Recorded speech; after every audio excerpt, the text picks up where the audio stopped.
understands God's plan. Sure. Me and the clubhouse philosophers have such contempt for each other and quite often argue.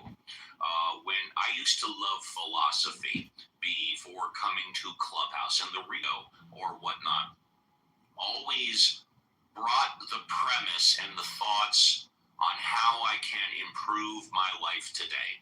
When I go into the philosophy rooms, which is less and less, none of these guys talk about how what they're talking about can improve someone's life today. I always perceive them as being quite erudite, like they're sitting on top of a mountain, and the rest of us simpletons cannot understand. When I ask them a question, it's like, look it up, do the research. I've always felt exactly the opposite. If I can say something at a 5th grade level, I'm going to do it, even if I'm talking about something that is only taught at a college level. And the reason being, I want the most amount Steve is a professor to understand what I am saying. So, although you can look at it, you can interpret it, you can examine it any way you want, the statement, nobody fully understands God's plan, is plain, simple, and true. Make sense, or am I just talking out of my ass? Yeah. I mean, that's it. If nobody can understand the mind of God, then why even bother talking about it? Well, that's a very good question, sir.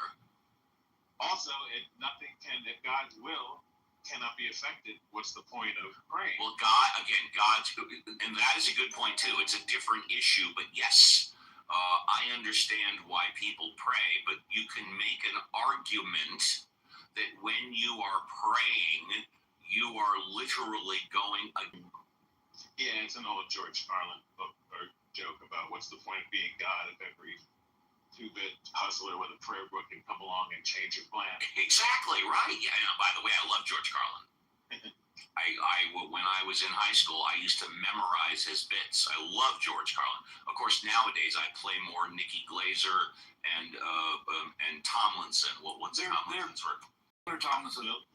They're more attractive.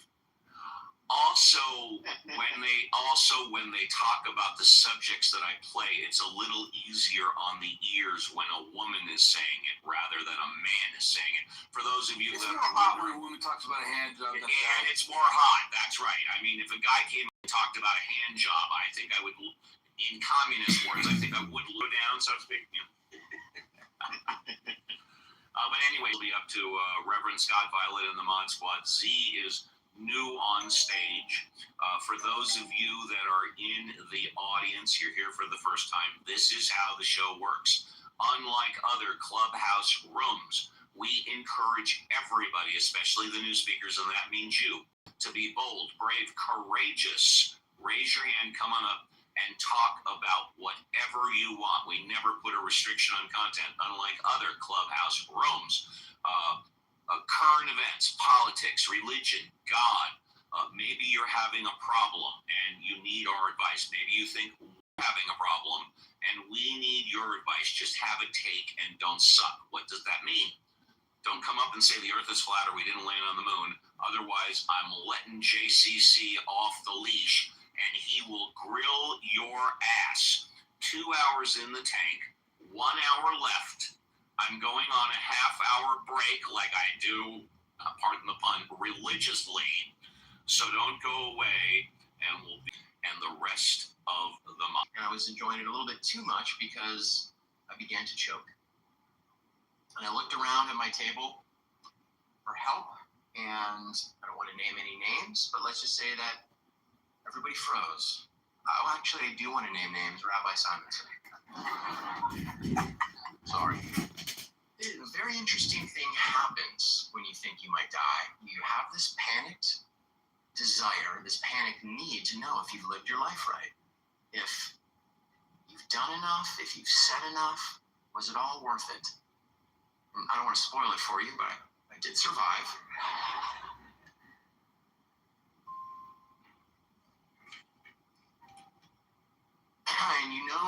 parable about the man who's stranded on a roof during a flood, and every time somebody comes by to help him, he says, "No, God will save me."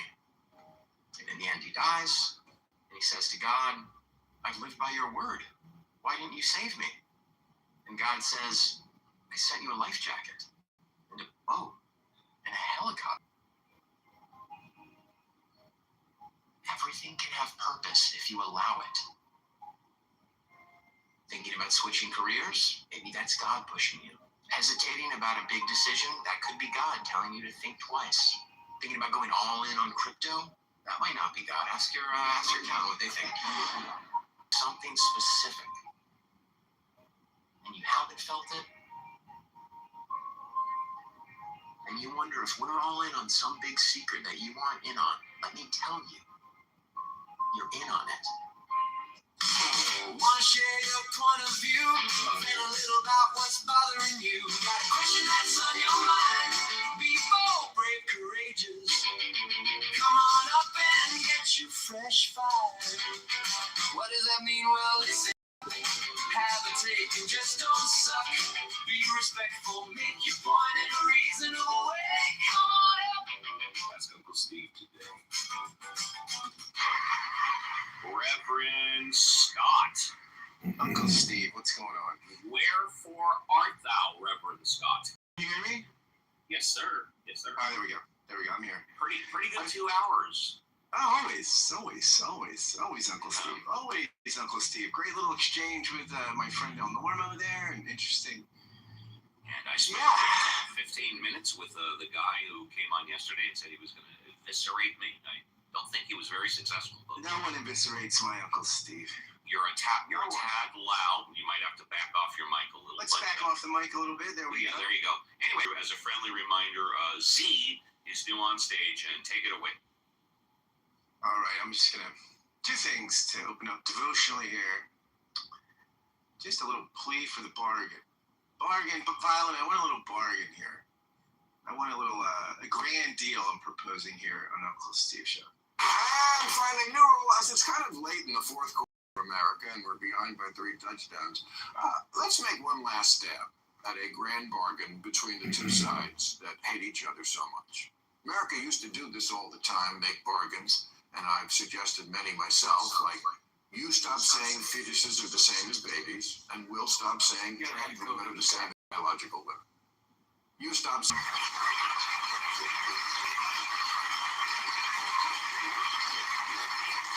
You admit there's no such thing as voter fraud, and we'll admit that getting a picture ID isn't really that fucking hard to do. Stuff like that.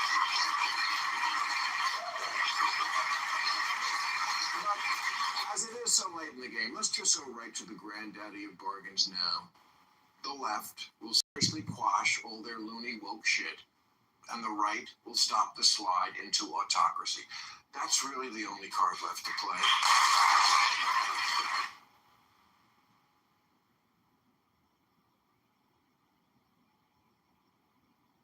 Yo. Scott. Little silence. I had my mic turned down. I forgot to Break kill the the silence. There we go. So that's My the only pleasure to break the silence. bargain, right? The woke shit versus the fact that we're losing democracy. And before I forget, sorry, communist. I was just reading your back channel. I accidentally pushed the wrong. I run the show the way I run the show because that's the way most people want me to run my show. And so that's the answer to your question. Sorry about that, Reverend Scott. Please. He runs the show, okay. and that's the way it's going to go. And we love the show the way it's run. And I'll just read a couple sentences from Emancipation After Hegel, Achieving a Contradictory Revolution, which is the best book, the most important book for me intellectually I've read in a couple of years. I think that's true. And this is something I wish we would all keep in mind during Clubhouse exchange. If I, for instance, take up a skeptical position and reject the certainty of any knowledge at all, the logic, or if I demand universal tolerance for all different belief systems, I inherently refuse to tolerate those belief systems that don't allow tolerance. If, on the other hand, I tolerate the intolerant system, then I forgo the universalization of tolerance. In each case, the thesis is at odds with itself on the basis of its own articulation. not through the emergence of an antithesis that responds with a counterpart. These are not exceptional cases, but instances of what inevitably occurs with any thesis. For Hegel, the thesis always generates its own contradiction, So before you pull apart someone else's logic, look at your own. Any position you have is internally contradictory somewhere, right? There's no perfect logic, there's no perfect consistency. The contradictions run all the way down in all of our opinions. If we held to that, we might be a little more humble and a little more circumspect about our own judgments. But, that's a lot to ask on Clubhouse or even in life. Let's go to Z. Z, nice to see you. Welcome to the stage. Would you like a fresh five to tell us what's on your mind? Well, first of all, I do know that there's always interference everywhere in the universe, in the galaxy, on our beautiful planet. There's always interference, and we all have a choice to be constructive in the interference or destructive, and I've been both. So I will say I had to start laughing at some point because I'm like, I can't remember. What did I come up with, including myself? Peace and unity and abundance and the bridges. There's always work to be done, and the work doesn't always have to be grueling, but sometimes it is, whether it's housework or, working on, I call it the side B of my record album of my life. There's just a lot of wonderful things going on if I choose to do the things that, but somehow I do have a connection to something that course of my life, like the thread through a beautiful pearl necklace that just continues to grow, right? And I don't know what this experience is. I recently talked with somebody I care about deeply, and they had an experience on some mushrooms, and I'm like, this wonderful said finally, after some years of being on planet Earth, that there's something a little wacky going on, and he talked about being able to see his legs through a table and all wild stuff and conversations, and maybe a lot of that can be scientifically debunked. I don't know. I just know that we're all in this together, and that's true. We are all in this together. We do influence and affect each other. I'm influenced and affected by people that I know, and I learned a lot of this being on Clubhouse because I was kind of, just on the, maybe had some ignorance going on, just skipping through my life. So I don't know what else to say except that whatever this entity is, I did try to become an atheist, and it didn't work for me. And I don't know if it's because, I was very, very young, pre-verbal, when people would sit with me at night and say, now I lay me down to sleep, and all that good stuff. And I believe in something way powerful than me, and I wish everybody here unity, abundance, and peace, and fun. And that's all I really wanted to share, and to say I love you guys. Thank you so much, Z. I appreciate that. It's both reflective intellectually and heartfelt. Those are things we love on this show when somebody speaks from the head and the heart. Wonderful. Let's go over to someone new, Dr. Mitch. Dr. Mitch, haven't seen you on the stage today, and you have a really cool PTR. I don't know if that's a super being or what it is, but it's interesting and neat. Would you like a fresh five, Dr. Mitch, to share what's on your mind today? Hey, Scott. I just wanted to, actually, I think Steve said everything I would have tried to articulate. So just want to be supportive. I just like to come up supportive. I don't know that I have any wisdom or pearls. Just try to be present, be nice to people, and do the best you can. That's about it. So, welcome to everyone. Thank you, Reverend Scott. just feel like hanging out and listening, which many people do. It's as Uncle Steve said, functions kind of like FM radio for a lot of people, and we're thrilled to provide that service. Let's go to Alma. Alma, would you like a fresh photo to my dear friend from the north, Andrew Tutty? Because you played something talking about the fourth quarter, I will mention 2 fourth quarters in the Canadian Football League. Yes, going down to score the winning touchdown with 20 seconds left, and didn't the guy fumble and Montreal recovered? Edmonton, Hamilton had their backup quarterback, Trey Ford, who actually is a former University of Waterloo Warrior, wearing black and gold in both scenarios. That game came down to the fourth quarter, where I'm lying. It's Toronto and Hamilton, not Edmonton. So Toronto scored what would be the tying touchdown if they got the single point, and they missed. So Hamilton was still ahead by 1 point. Toronto got the ball back and marched the ball down to the 30 with dying seconds, went to kick the field goal, and didn't they miss? And that ended the game. Hamilton won by 1 point. Very exciting stuff, Scott. You should tune in. I have a fellow American, Alan. You know Alan, at that room you were modding there for a while with me. He has embraced the Canadian Football League entirely. I get little messages from him all the time during the games. So I encourage you, once again, to go up north, young man, and watch the very entertaining sports. And of course, we have the World Cup final today, and I think it rained enough maybe to clear the air so people aren't running around in toxic fumes. So anyway, thanks, Scott.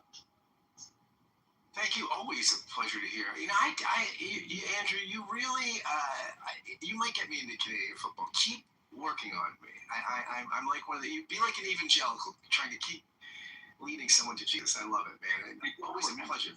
You got to remember, Scott, that many of the players are from the United States. We just don't have that kind of population. And so, you'll probably, like Doug Zuni played up here for years. I know that. Yeah, I did know that. Yeah. So, anyway. And Doug Flutie, I think, played for Trump's team, right? The Generals, I think. We won't hold that against him. Yeah, and of course, the old Warren Moon, too, if you remember Warren Moon. Oh, yeah, of course. Great for the former Oilers quarterback. Yeah. That's right. Yeah. Thanks, Andrew. And maybe I'll see you in one of my pop-up rooms. Always a pleasure. Let's go. Oh, my gosh. I think I might regret this, but let's go to Communist. Communist, great to see you. No regret, Scotty. No regret. No regret. Sorry. Communist, would you like a fresh here in this last hour of the show, too? And so I did a quick Google search, and a millionaire. So IMDb. Wait a minute. If Reverend Scott is a millionaire, I want some of that money right now. I would give it to you, Uncle Steve. Right, Scott? Will you be my sugar daddy? Oh my God, I would be your sugar uncle, your sugar nephew. We could have all kind of role plays. Communist, anything else? Yeah. Like, why did you? Well, actually, that also falls on you. Why you didn't tell anybody that you were a celebrity and you're on IMDb with a podcast like 6 years ago, I think. Communist. I don't think you're looking at the right person on Google. I don't Jones either. isn't exactly an unusual name. It's not like it's Dmitry Petreskov. I think you're looking at the wrong Scott Jones. No. Now, Reverend Scott does. Hello. Reverend Scott does have a YouTube podcast. Reverend Scott, do you want to give a plug right now or no? And you can find Give and Take, the podcast, on YouTube, or you can find me on Facebook. You can find me. I recommend listening. I actually just like to listen to the show, but I don't actually listen to my own show. But you can find Give and Take or New Persuasive Words anywhere you get your podcasts. So tune in to me, and if you like that Hegel quote, about Hegel, I read the most recent podcast was with that guy Tom McGowan. Probably again one of the best intellectual interlocutors I've engaged with in a while. So, yeah. All right. Communist, anything else? You didn't tell me that you were the dude from Counting Cars. Oh, yeah, of course. I'm many things. I'm many things. I remember Counting Cars. That was born out of Pawn Stars. Exactly. So if you just Google Scott Jones, the first thing that pops up is going to be Scott Jones, formerly known as the man from Counting Cars, a TV personality. Sure, I'm so many things. So many things. Okay, Communist, anything else, my friend? Yeah, I mean, you're a millionaire, and Steve's been hiding this from everybody. Do you believe that's the case, Communist? Nobody ever asked me if Reverend Scott was a millionaire. Why am I hiding it? No, you never told anybody because you said that you know everybody on your JKC, I knew I would regret this. I knew it. I knew it. This is great. This is great content. No regrets. That's true. That's true. It's true. It is great. It's great for the show. Great for the show. Yeah, look, Communist, I do know everybody on my mod squad. I do have everybody's cell phone number on my mod squad. And I know personal things about their family lives. It doesn't mean I'm going to go and tell them. Someone has to ask. Believe me, I know a lot of personal things about the mod squad in their personal lives, but I haven't misrepresented anything. Nobody's asked, and if they were to ask me, I'd probably say, it's none of your fucking business. How dare you? How dare you? How dare you, communists? That, of course, is Greta Thunberg. I love that. I love that short. That's important for people to know that, you know, you're a celebrity because you got people that's trying to get in the Hollywood business and. Well, why don't you just ask him? Yeah, you know, I'm presuming. Wait, Communist. Why don't you just ask? A quick correction. Communist. Right, anybody that comes in a room, you're welcome to talk about it. Please listen, Communist. You're making the presumption that you have the correct search of Scott Jones. So, like Steve said, ask Scott Jones is the way. It's all my socials. But this is how it works. It's real simple. Communists unmute and say, Reverend Scott, I have a question. Are you a millionaire? Very simple.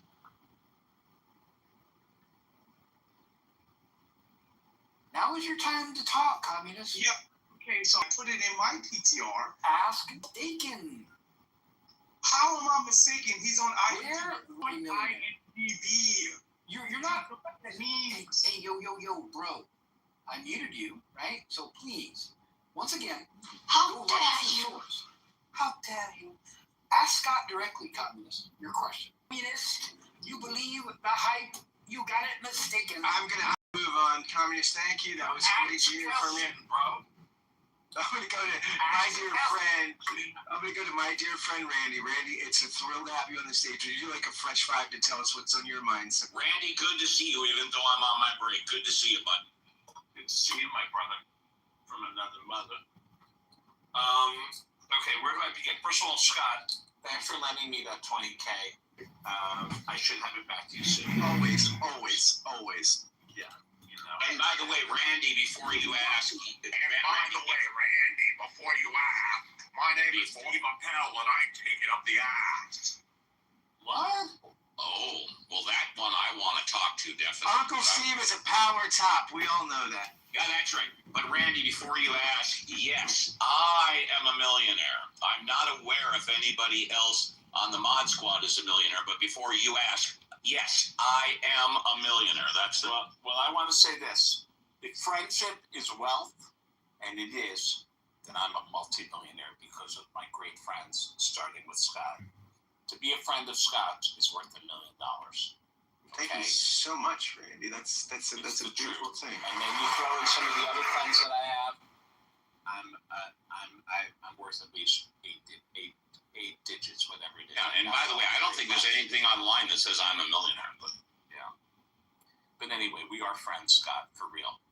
Not just clubhouse friends. We're real. You know what they say in holiday keeps the doctor away. Okay. This guy is special. For the record, that is not a good impression of Steve. Just so you know. I mean, I know you're proud of your impression of Steve, but it's not good. But I'm going to give you my fresh five starting now. Last night, I saw Joe Jackson, the great Joe Jackson, in concert.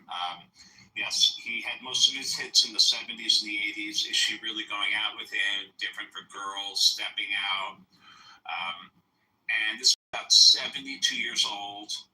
His voice, I hope everyone knows who I'm talking about when I say I saw Joe Jackson, because it's a common name. But Joe Jackson is a British hit maker who came up around the same time as Elvis Costello.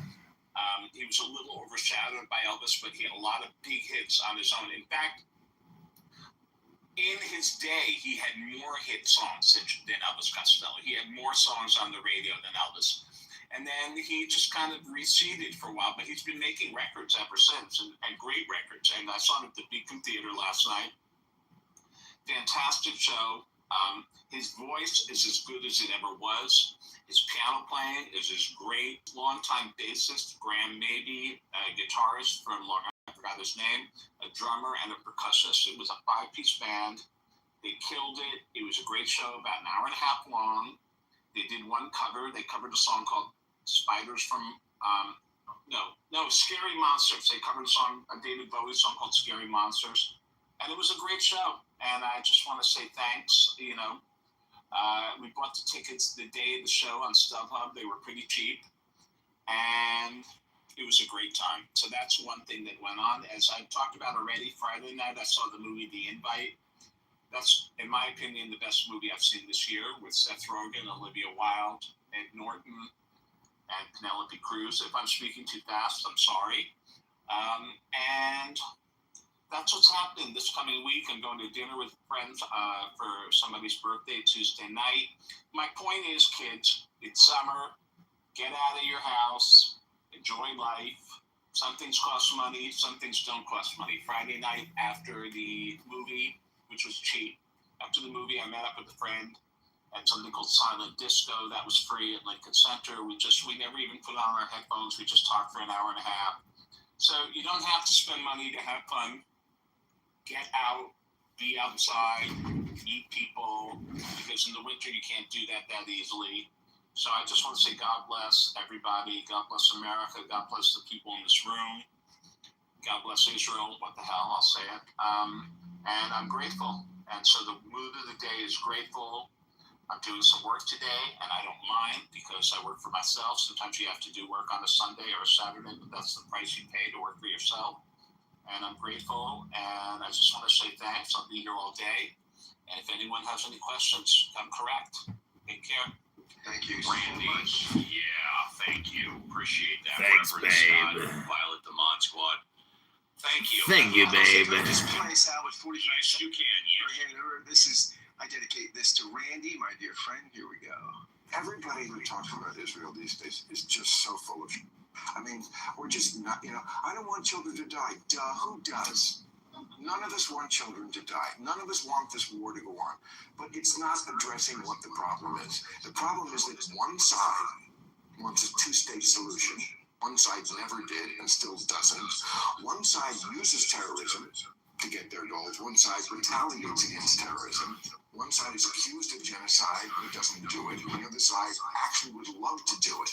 People keep saying Israel has the right to defend itself, and then whenever Israel does, they object to it. There you go. That's from my dear friend Randy, and thank you, Uncle Steve. Handing the keys to the jalopy back to you. Yeah, thank you very much. This is your millionaire Uncle Steve. And yes, it is true. I am a millionaire. Absolutely true. I'm not aware of anybody else on the Mod Squad is a millionaire. I am. Then again, if you too were that difficult, and I normally don't talk about it, and I'm normally not asked about it. Now, what is success? Prior to COVID, they said that up to $75,000 prior to COVID, your happiness was affected by how much money you made between $0 and $75,000 a year.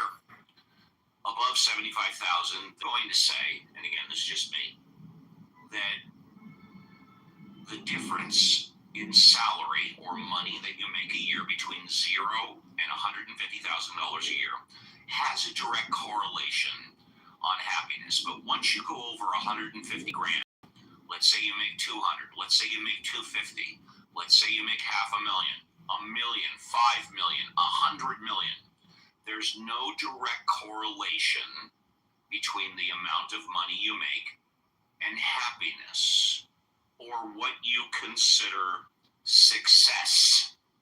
Now, people define success differently. I haven't spoken about it recently, but I've been very consistent about my definition of success. My definition of success is that I can go to Reverend Scott and I can say, you know, Reverend Scott, you know, here's $100. Do whatever you want with it. Have a good time. I can go to Violet and I can say, Violet, here are 2 round-trip tickets for you and your husband to come out to Casa de Papel on a weekend and have a great time. The treat's on me. It's my pleasure.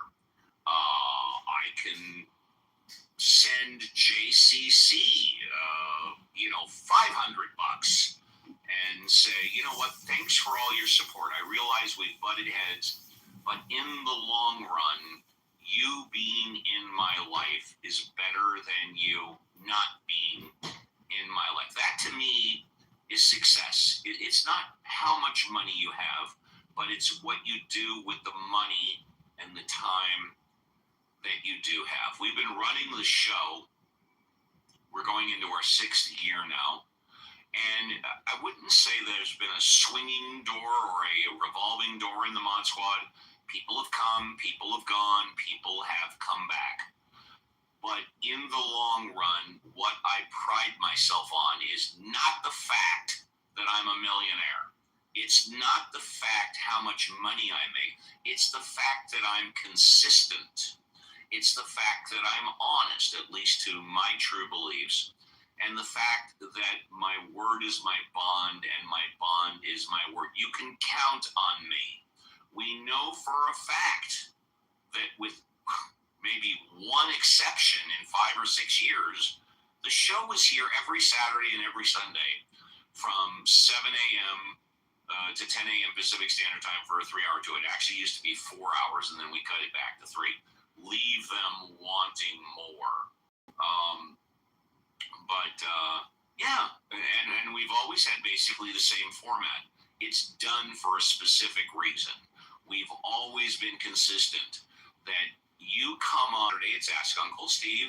On Sunday, it's Ask the Atheist. But talk about whatever we want, whatever you want, and then we go down that path. And if the stage is filled up, you get 5 minutes. If there's nobody on stage and we like what we're talking about, we'll go 10, 15, or 20 minutes, as evidence today.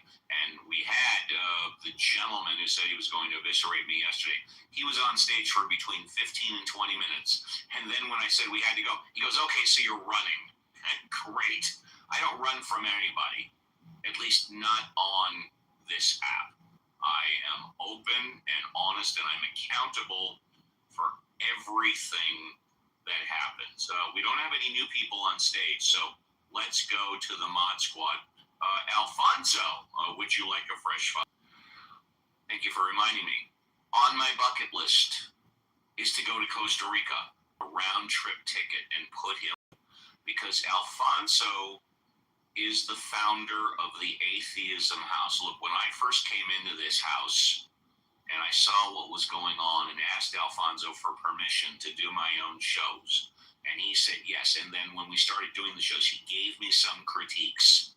Steve, I like this. Steve, I don't like that. We came to a meeting of the minds. I could have started my own house. Well, I did, Casa de Papel.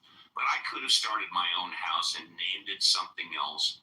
But it's like, did any of you ever see, it's on Netflix right now, The Founder with Michael Keaton? It's the story of Roy Kroc, who basically is thought to be the inventor of McDonald's, but in actuality, he's not the inventor of McDonald's, but he definitely is responsible for making McDonald's the worldwide success that it is.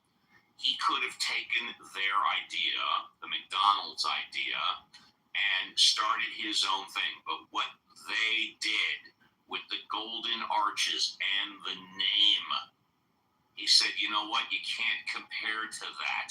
And instead he went with it. And basically, I don't want to say he stole it from him, but he made it what it is today. It's the same thing, in my humble opinion, with the atheism house. I'm not saying the atheism house is the way it is today because of me, but Alfonso started it. And rather than me just going and doing my own thing, I wanted to partner with him. And I think it's been a very successful partnership.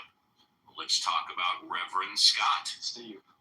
Yes. Go ahead. Please comment. Comment. Take a few minutes. Go ahead. So there's a meeting of free thinkers in Costa Rica that I mentioned from the on the 21 and 22nd of November that I wanted to attend, but representing Atheist Alliance International, the budget is short, so if you're interested, we could both go on those dates. Let's talk about it off the air. I definitely want to go to Costa Rica because I've never been. I'm not sure if I want to go during that time, but let's talk about it off the air. Fair enough. Good. Let's talk about me and JCC. Me and JCC have butted heads throughout the past couple of years. Me and JCC have arguably, we've had arguments and disagreements, but in the long run, I know that I believe that without question, the show is better with JCC than without JCC. Now, I don't know what JCC thinks about me, but he still comes back. JCC, any thoughts? Want to talk about what a dickhead I am or what? Steve, I appreciate all the accolades and kind words you have uttered, and I do hold it with utmost respect for you, and I too respect you as well, and I do appreciate being here. And we were discussing my participation in your room/shows, and I tagged myself, not only the grill master. Yes. I like to say I'm the Steve Tamer. I love that. On occasion, I'll say, Steve, dude, out of that. So, yeah. And how do I respond? You go, thank you, and you do. And Absolutely. not only myself, but other mod squatters do it as well, and you do it here, and you recognize, like, yeah, you get a little amped up, and you getting excited. So, yeah, it's awesome. And, yeah, we have butted heads, and I am happy that we can be adults about it and resolve our issues. Yeah. Exactly. And it was also JCC who put his money where his mouth is, because when we were butting heads a little while ago, he said, hey, act like a man, call me up privately, and, well, in a manner of speaking, say it to my face. And I did. And I think that gained a little bit more respect. But if we ever have a problem, like I said, the entire Mod Squad has my cell phone. Then we come Violet. I love Violet being on the show. Corey used to be here. Cora drops in, but Violet has been more consistent lately. Corey used to be more consistent. There are other reasons, and I love Cora. But Violet's contributions to the show are immeasurable, and amongst others, without question, black and white, no gray, the following is Violet's greatest contribution to the show. Wanna share your point of view, and a little about what's bothering you. Got a question that's on your mind. Be bold, brave, courageous. Come on up and get you fresh fire. What does that mean? Well, listen up, have a take, and just don't suck. Be respectful, make your point in a reasonable way. Come on up. That's Uncle Steve today. Now, Violet, I suspect that when you put that piece together and made that, you never in your wildest dreams thought I would play it as often and regularly, religiously as I did. Am I correct or am I mistaken? You are correct, Steve. Like I told you the morning I sent it to you, I woke up unusually early before the show and started having these little thoughts about a theme song for you. So I just went ahead and worked with it for a little bit. And then when I sent it to you, I just I thought this might make you smile. I just wanted to share it with you. And so when you played it that day, I just was blown away. I was like, oh my God, I did it. I was really excited and so glad that you liked it that much. Oh, yeah, and I mean, prior to that, we were doing, different. Sorry, we were doing different things, and when I heard that, I'm on here religiously. Pardon the pun. Thank you for your contributions. There's no question that the show is better with you than without you. And then, of course, there's wait a second, yes. Steve. I wanted to say, please. I want to thank you. I found you as to whether I would fit in anywhere. If I had anything of interest to say to anybody with my life being somewhat average, which, I know there's nothing wrong with that, but I also often helped me realize that I might have more to contribute than I was giving myself credit for, and that was because of you and your show and your Mod Squad, and I will appreciate that for no matter. And hopefully it gave you enough confidence when you started your own house show. Bring a banger or something like that. Well, yes, it was. I mean, Bert and I did that together. Be good in that room too. So it's great, Steve. I love being here, and you're my favorite place. This is my favorite place to be on Saturdays and Sundays, and I love you, and I love the Mod Squad, and I love your show. Love you too. Then there's Daryl, one of the more recent members of the Mod Squad earlier in the year. And in fact, I don't know if Daryl's spoken today, but he's our financial guru, our financial expert. By the way, Daryl, are you there? Unmute if you are. I am. Against his advice. StockX, right? It's SpaceX, that's correct. SpaceX, sorry. For those of you who don't know, Elon Musk's SpaceX opened for commercial institutions at 1:35. A couple of hours later, it quickly went from 150 to 165. Nobody like me could buy it at less than 165. It went up to 205. Then it started going down. Daryl said, wait till it gets to about 125 or something like that, where it closed on Friday.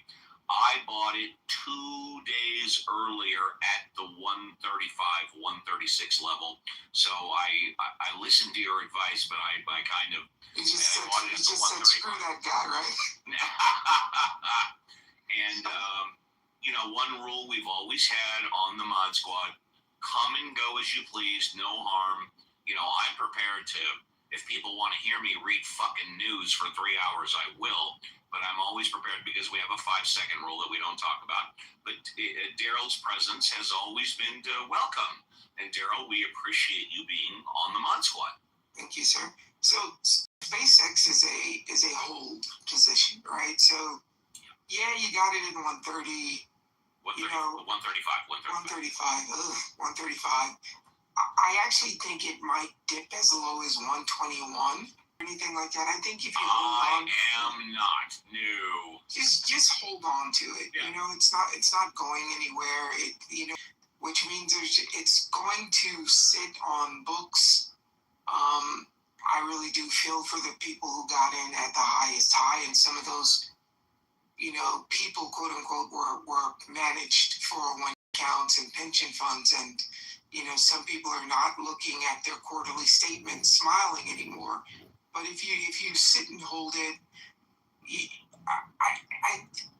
should rebound to 150 February. February maybe. News brings stock rises, right? So right now there's really nothing to talk about. So the hype is over. Now you actually have to see how the company performs. And that's just, fundamental analysis. You just have to see what they do. Yeah, I'm not a day trader. In fact, it was my brother-in-law who knows almost as much as you. And he says, look, when you're looking at stocks, don't treat it like going up and going down. Treat it as your car, or treat it as your home.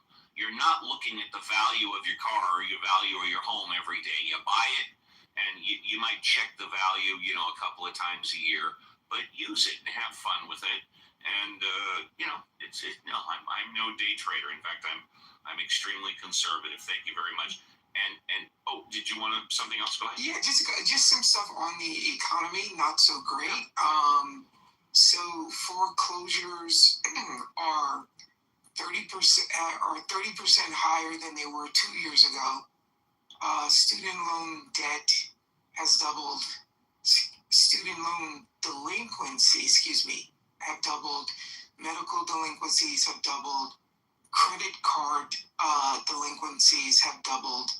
And credit cards, there was a report that somewhere like 87, 88% of people who actually own credit cards are within 10% of their credit limit.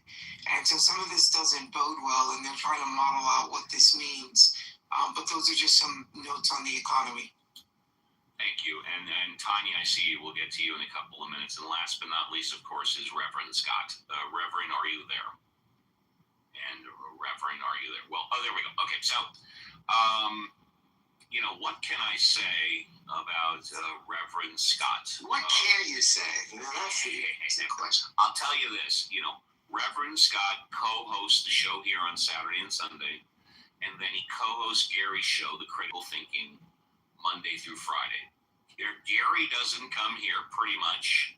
I don't go there pretty much. And what Reverend Scott did is what I advise all people that are getting into broadcasting, podcasting, having your voice heard. You take the best of what you learn from other people and incorporate it into your own style. And that's what Reverend Scott has done. He has taken the best from me. He has taken the best from Gary. And then he does his own podcast. And he does it his way. But he learned from us and then molded it into his own style. And that is the same advice that I give everybody else. And once again, just like all the other Mod Squad, Reverend, the show is better with you than without you. Any thoughts before we go to Tanya? Well, thank you, Steve. That's great. I appreciate it. I love the show. What you and Gary have shown me that I still don't emulate is consistency. I mean, you guys are available at the same time, same place every week.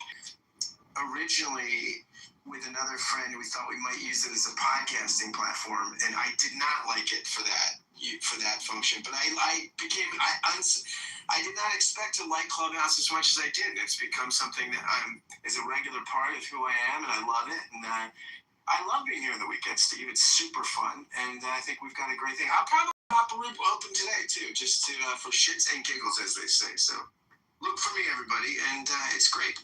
And I will probably be there. And if you're in the audience, maybe we can accommodate one more person because we're ending in 10 minutes. But Tanya is here. Tanya, good morning. What a pleasure to see you 2 days in a row. Hi, what would you like to talk about? I know. So I know that the show today sometimes turned into a compliment department. So I would like to give some final thoughts for the compliment department. Please do. Thank you. Okay. You and the mods are pretty much the only reason I get on Clubhouse on Saturdays and Sundays. I'm never on it other than that. And if I'm not on stage, I'm listening because it's entertaining, it's thought-provoking, and it also gives me an ability to improve my public speaking because I am, according to the MBTI, 100% introvert. So this provides me an opportunity to have a voice and speak. I'm similar to Violet, where I don't have a lot of self-esteem. So I appreciate the opportunity. I've always found both of your shows that you're passionate about what you talk about, and the other mods are too. And you're always respectful, and I love the fact that there are different personalities here that enhance every conversation. So I just wanted to put that out there. Change the complaints to compliments. and say thank you for everything you and the mods do.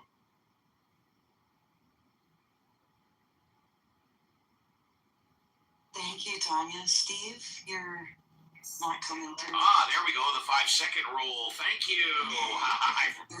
I didn't push the button. Tanya, thank you very much. Appreciate that. You're going to get the very first class escort down the red carpet to the VIP. Thank you very much.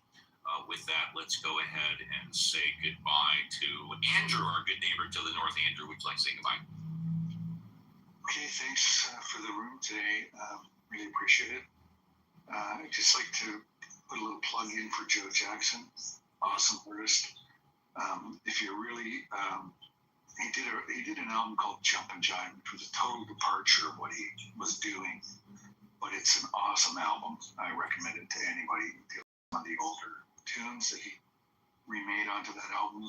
In fact, it was the first time I'd heard some of them before I heard the originals. So, escort down the red carpet to the VIP. Let's say goodbye to Alma. Alma, would you like to say goodbye? Alma going once. Alma going twice. Okay, we'll come back. Somebody wants to come up. I'm going to invite him because he's here all the time but doesn't normally speak. Hang on a second. Let's see if he's there, if that was just a mistake. Steve, yeah. I'll just say something. Well, I'll tell you what. You can say goodbye, communist. Go ahead. Well, no, I just wanted Scott. Okay, so Scott, do you have a literary agency? You can let them know about my screenplays, because I was just like. So you insult him for being a liar, and now you want his help? I mean, because you never told nobody told anybody he was a millionaire. Well, you never asked, and you still haven't asked. Holy cow, dude, he's not. Tell you what, you don't have to ask. Reverend Scott is not a millionaire. You got it mixed up. IMDb. He has credits.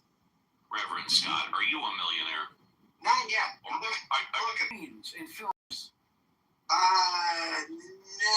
I do have a film credit in a documentary as a sort of researcher. Yeah, but would you have the capacity to help somebody in the film industry? No. Okay. Communist, you are completely mistaken. Well, Steve, since would you care to fund me some of your investments? No, because all you've done for the past couple of months is complain about me and my show and accuse me of being a liar. No, I don't want to fund you at all. No.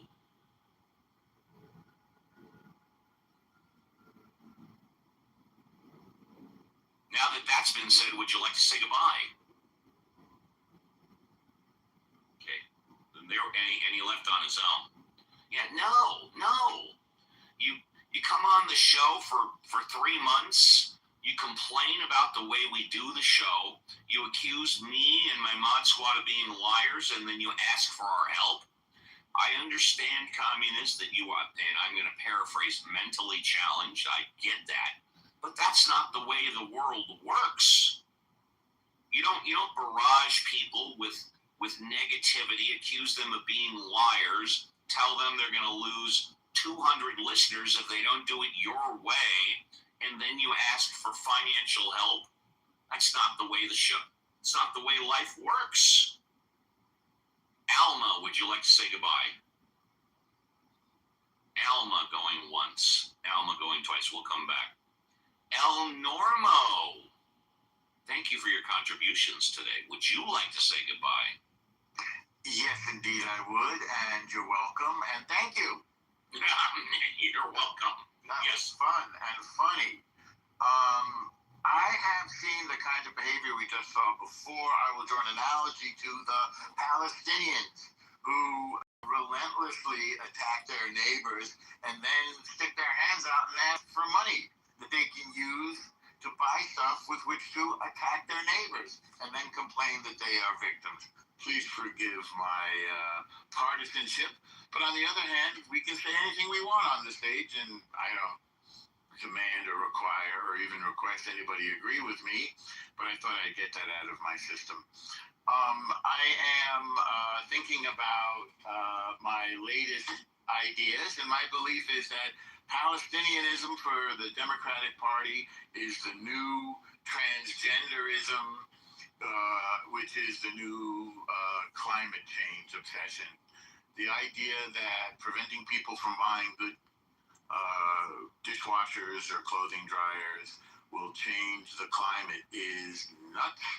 By the way, this sort of weird effort at social control was in view during the pandemic. Yes, take measures to protect public health. No, closing the schools for 18 months is not a good idea. It's very bad. It's a very bad idea. Trying to attack Jews and exclude them from the Venice Biennale, which happened, and various other museum shows, and from food co-ops, and from the city councils of little towns in upstate New York and elsewhere, will not bring peace to the Middle East. It's crazy. And telling little boys that they can get pregnant will not help them in any way. These are all crazy ideas from my party, the Democratic Party. I, like Will Rogers, do not belong to any organized political party. I'm a Democrat. And with that, Steve, I want to say that your rooms, for some reason, Steve, that I don't understand, get better and better every week. Thank you. You're welcome. I guess I'll end it there. I'll end it on that positive. And I'm not trying to glaze down love, but I mean it. It's just I feel like the conversations get better. You get better. You get funnier, and your patience is a thing of wonder with your interlocutors. You're very kind. Thank you, first class escort to the VIP. One of the reasons why I do this is because it does improve my patience. And then when I go into my day job, like dealing with other lawyers and doctors and judges, I have real patience there, you know. But last chance for Alma. Alma, would you like to say goodbye? Alma going once, Alma going twice. Alma gets a stretcher ride from the entire Mod Squad down the red carpet to the VIP. And let's say goodbye to Alfonso. Alfonso, would you like to say goodbye? Alfonso going once. Yeah. Yeah, back to the show. I'll see you guys next week. You got it, buddy. Let's go to Daryl. Daryl, would you like to say goodbye? I would. And Uncle Steve, you said something. So I was actually in your neck of the woods all week. I got back at 3 a.m., so that's why my voice sounds like this. But I had lunch over in Sherman Oaks with a friend. I'm right by there. I will be in Sherman Oaks. Also, have you been to Rendition? Yeah, where is it? It's a speakeasy in Sherman Oaks. You would like that. I think you would like the speakeasy. I have not been to that specific business, but maybe that business was named something else a few years ago before the pandemic. You know, we're talking, and we all just kept hyping on how, you know, and I say that because of the communist guy. Because if he were like of better character, he probably would meet more people, but I don't think people actually want to talk to him. That's a problem, you know? Yes. Well, again, I'm paraphrasing, but he's admitted before. The way to get along, no, let me rephrase. No, the best way to develop a circle of friends and or business partners, eliminate the negative. That's why I've constantly stressed on the show throughout the year, the Mod Squad, we air our dirty laundry privately, not in public. If we've got something bad to say about another Mod Squatter, we don't do it on the show. I mean, when was the last time and again, this show is kind of designed after a radio show. Think to any radio show that you listen. When do the people on the show negatively criticize each other? Never.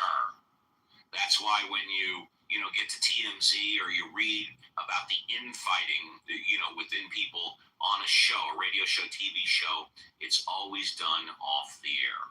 That's what we stress. Violet, would you like to say goodbye? Yeah, success is like when you were talking about what connects you to us and what that would let you put your resources toward because you trust us and you care about us.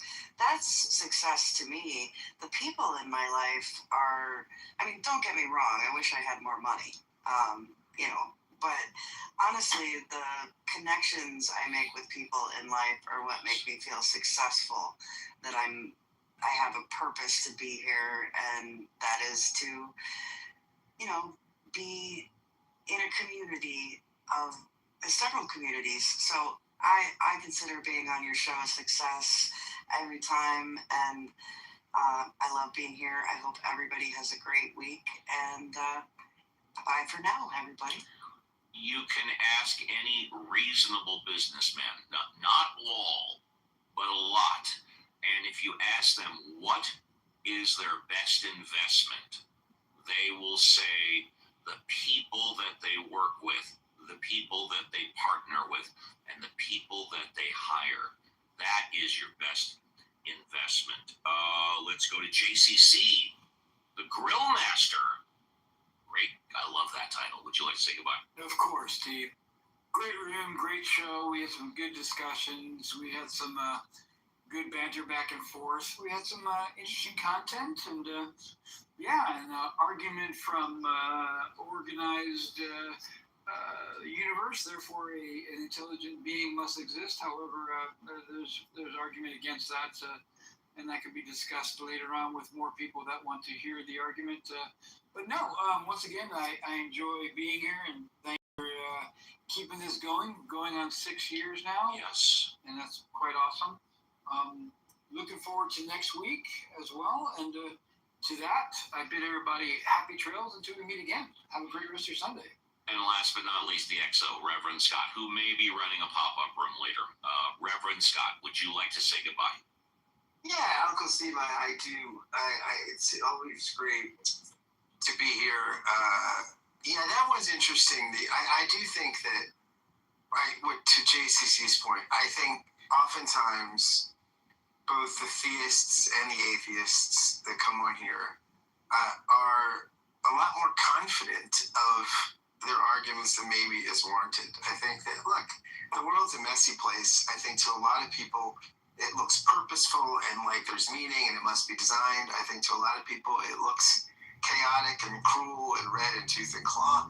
I think both of these are really reasonable approaches to a world as complex as ours. And I think we ought to engage each other with some humility, sympathy, maybe even empathy, and realize most people believe what they believe because for good reasons, for an amalgam of intellectual reasons, emotional experiences, life journeys, sort of factors. And so I wish people would approach people with some understanding rather than thank you, bye, and I will see everybody hopefully next weekend, maybe even today if I pop up in a room.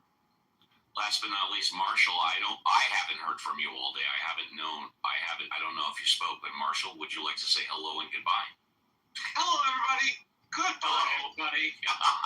Thank you. And with that, y'all, we are done. Great show. Without question, better with you than without you.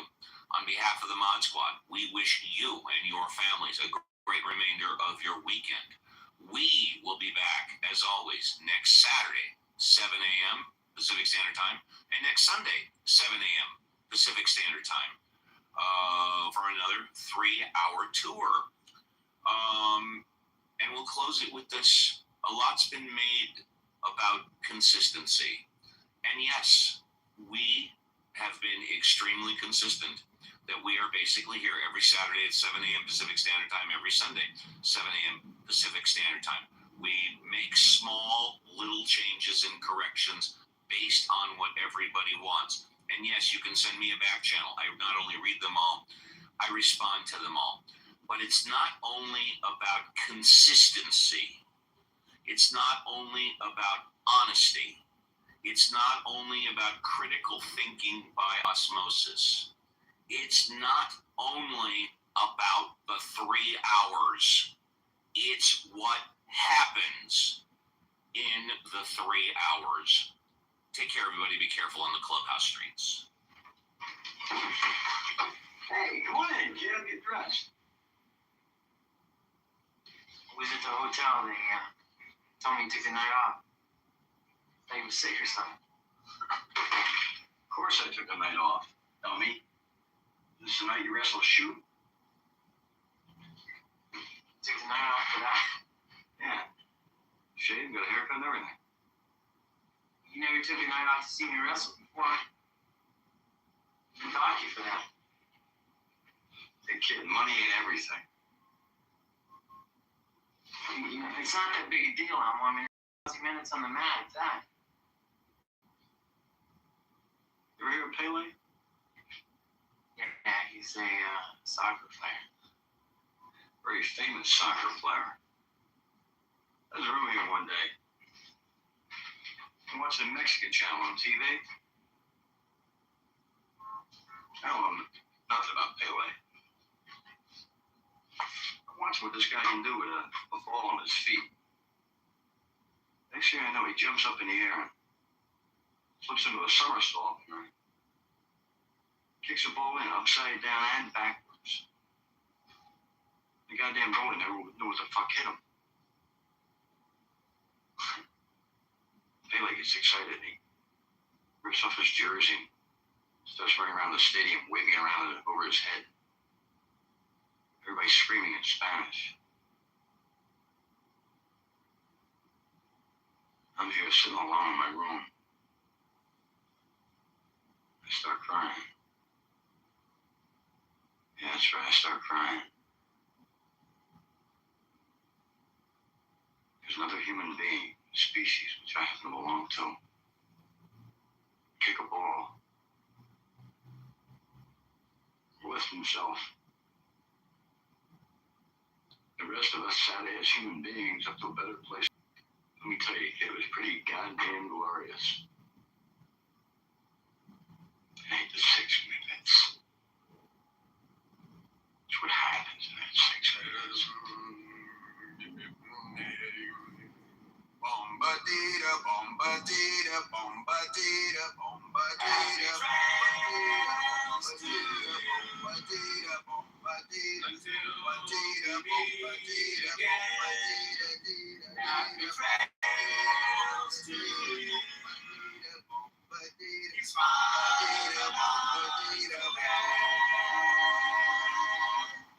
who cares about the clouds when we're together?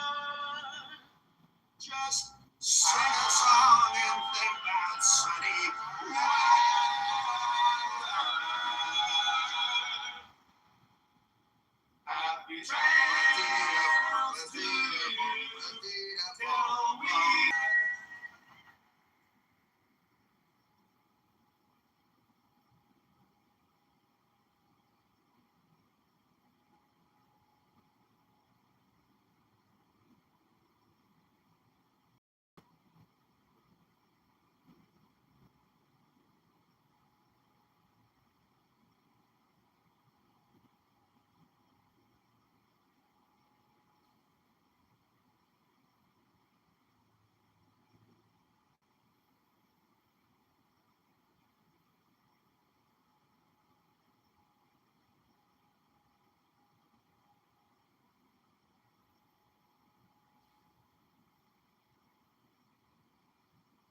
same destination as your fiance for the bachelorette / bachelor weekend week, whatever. So like y'all get it. I don't know. It's just a new thing. Like rich people, they're like, we're going on an island. The men have their own suite or villa. The women have their own. The bridal parties do separate things. They do some things together. This is what's. This should sound like something like love. This should sound like something like Love Island shit. That is not Love Island, please. Again, Dr. Library Card, what he said is correct. It's just what the kids cross race. It's just what young people are doing now, where they have joint bachelorette, bachelor parties, and they do separate things together. They do things together. It's just what they do now. But the upper mobile ones especially. Why? It doesn't, and you are about to get married. The invoke thing to do is for you to get your bachelorette team together. He gets his bachelor party together. Y'all all go to a particular destination. Y'all will do things together. Y'all will do things separately. But y'all will 9 times out of 10 be in the same locale. So the girls like going to Nashville. Some of them it'll be joint in Nashville, it might be joint in Vegas, it might be joint in the islands. Some people still do the traditional separate bachelorette and bachelor parties, but the new invoke thing to do for some of these people is to do the joint ones. Yeah, it seems like that. And just when I say the gender events, because I That's why you always want to propose to the best man. That's what you need. They want to keep an eye. They want to make sure that Candy, the stripper, ain't showing up. They want to watch and John Williams. And John Williams. Okay, Johnny, yeah, no time, but yeah, I mean, this is me. I could be wrong. And the guy could feel the same way. They don't want the fireman showing up. They somebody say,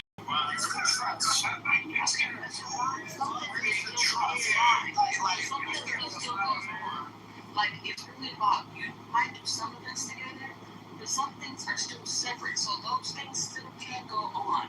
I know a person that did it because they said that his friends, they don't play games.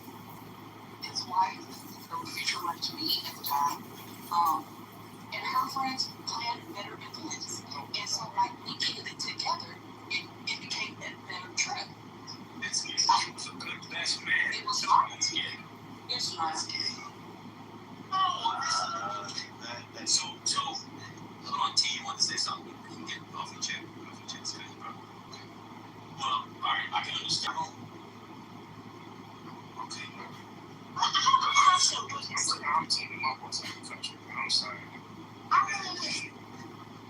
Visionary. Talk to me. I mean, Yeah, God. yeah. I mean, but isn't that? I mean, and this is just me, and I don't think about this, but I do not want. Well, I wouldn't want that. I think it should be separate. Let's not it's a generational difference. But you know what? If you really wanted to, you could have just did a wedding weekend. That would make more sense to me. That would make more sense to me.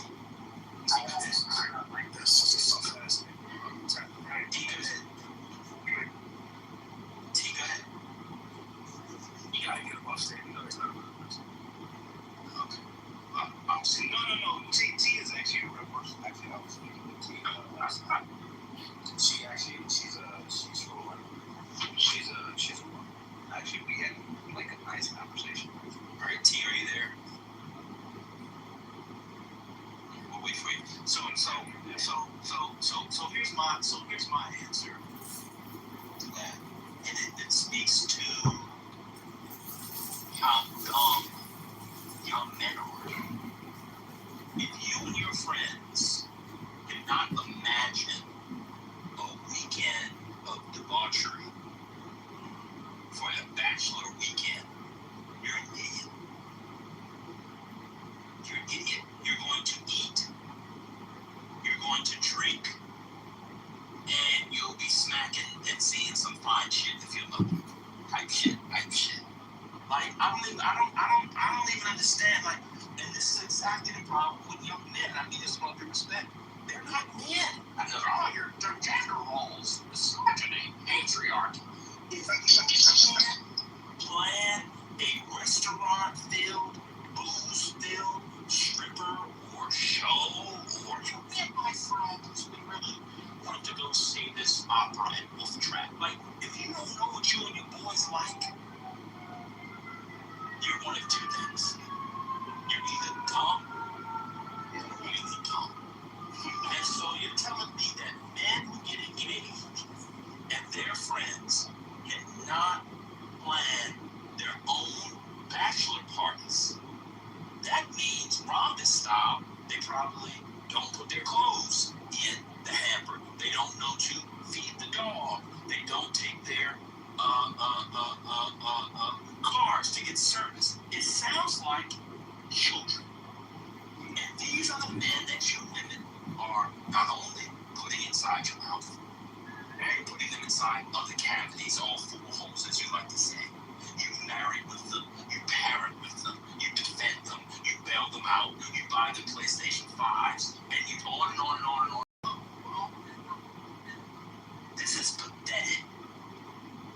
You're going to get engaged to a man whose best friend can plan where you can have restaurant food and look at titties.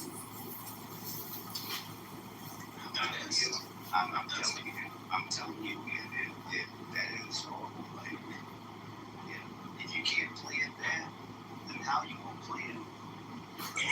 Like I could be a leader. Like, I can plan a strip club visit right here in Atlanta. Automatic deposit. The child turns 17. All right, babe, we're doing the FAFSA. Okay, babe. How much money in the 529? Because it'll be to spell, and we're gonna send the baby to spell. Remember when she was but a lot of this how much money we got in there? $1,824.43. Wait.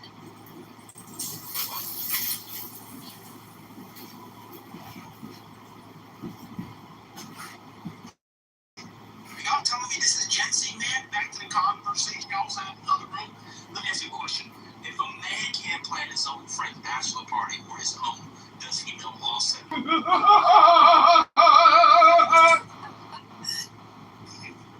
Gender adventures, man, you're on a roll. It's not just Gen Z, I think. I don't know if you saw that interview when they asked her why she wasn't exploring her religious side the way J.D. Vance changed religion every 5 years. She said she grew up in a stable household and she was comfortable in her religious beliefs, and then she pursed her lips as if to say, I'm done speaking. My dad almost crashed on me as soon as you said that's cool. Yeah, do it. Like if you have small tits, Yeah. is it appropriate to go to the grocery store in a sports bra? It depends on the store. So I am SoCal. Women do it all the time. In a sort of, I've just come from the beach / Pilates.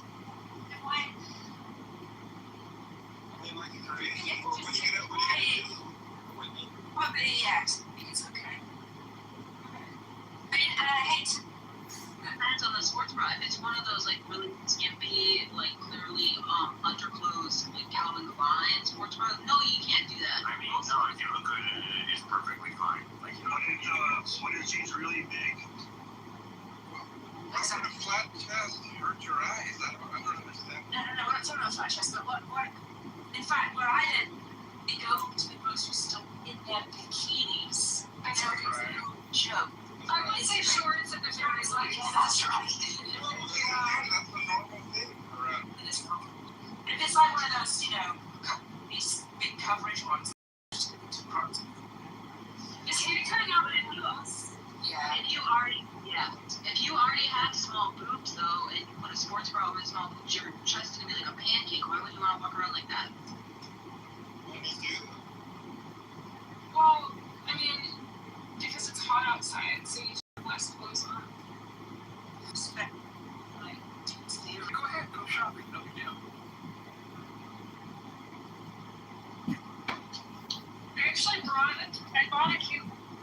talk the other day.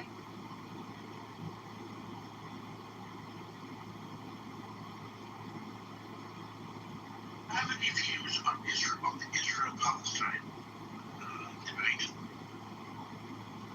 Yes. Thankfully, I'm not 100% pro-Israel. I think the government denied yes. Right? And I'm not 100% with Palestine. Many people, most people on here are. Let me ask you a question. Do you think the citizens of a country should face anything negative from the actions of a government or military? Wait. Citizens of a country? Yes. Which country are you from, sir? I'm from the United States. Okay. Let's say Trump gave the order to nuke Iran, for example, right? Do you think you, as an individual, do you think you should have that blame on you as an individual? Well, the decisions of a leader are the decisions of the leader, and then the accountability is based on the voters. The voters then decide the judgment of that leader in a democratic society. Yes. Okay. So did you vote for Trump? The first time, yes, I did. I did not get a chance to vote on the second turnaround because I was very busy with some things in my life that happened. But I would have voted for Trump again the second time. I'm a Trump loyalist. Okay. You're a Trump loyalist? Yes, through and through.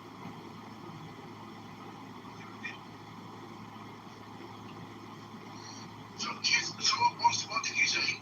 What did you say, sir? Did you say that citizens of a country should be held liable? No, you said that. You said that. No, I'm asking the question. Yes, okay, so now please ask a question. You start your comment by saying you said, I did not say that. So you're posing as a question to me, yes? Yeah, I'm just asking a question, yes. Yes, in a democratic society, if a leader is, at the end of the day, we go to the voting, we go to vote. We have midterms and we have general elections. If the folks of the country feel that the leader is so-and-so's, then they can vote the person in or out. Okay, I understand that part. Okay, if Trump dropped a nuclear bomb on Iran, right, and killed millions of people, right? Are you guilty? Are the citizens of the United States are guilty too? Well, Trump would never do such a thing. You don't use a nuclear weapon as an offense. It's not made that way. It's. Okay, do you have an answer to my question or not? And the citizens, I don't know. The citizens are not liable. Why would the citizens feel that they're not the one who gave the order? Okay, good. I agree with you. What do you think about people in countries, citizens of countries, having, let's say somebody who lives in Russia is a citizen,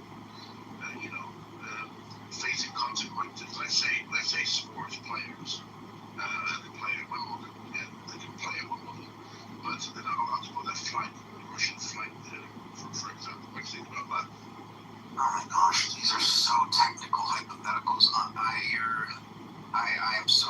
I'm sorry, I can't contribute to this at this point. These hypotheticals are just. I don't know where you're going with this. You can go. You have an answer. The answer is, you have an answer, and you know, it's very simple. Sir, you're talking about a flag in Wimbledon. Wimbledon? Did you mention Wimbledon? Yes. Tennis? It's on the US Open, for example. So you can play the US Open and Flushing Meadow, US Open. The Russian play, but they can't have their flag next to them. They can't have their flag connected to them. I'm not well versed in that. I'm sorry. Okay. Well, thanks for coming up. Okay. Dr. Sama, thanks for coming up. Yes, sorry about the other room. I appreciate you bringing me up. I was talking, but I do not tolerate great. And you cannot say how to give up. Pardon? Can I say how to give up? Can you say hello to Fatima? Yeah. Yes, sir. You have my permission. You have my permission to say hello to Fatima. Hello, everybody. How is everybody doing? Hello, Fatima. How are you doing? Very well, thank you. How are you? I'm good, thank you. I'm doing great. Thank you so much. What are we talking about? Please rather ask. Well, I'm just asking the question that people don't seem to want to answer for some reason. I'm just asking. Let's say if Trump, I don't know, Trump. Let's say Trump dropped conventional weapons. Okay, so imagine conventional weapons on Tehran, and let's say it was considerable enough to wipe out 90% of civilians in Tehran, right? They're all dead. Now, do people in the United States of America, citizens, civilians, are they guilty of that? Yes, they are fucking guilty. They are guilty as fucking hell. Yes. Because, let me tell you why they are guilty as fucking hell. Because most of them would even root for Donald Trump to fucking bomb the whole of Iran and the whole regime down. And that includes innocent people that have nothing to do with that regime. So they are fucking guilty as fuck too. Yes. Shut your bitch ass up and kiss me a thumb down. Bitch ass.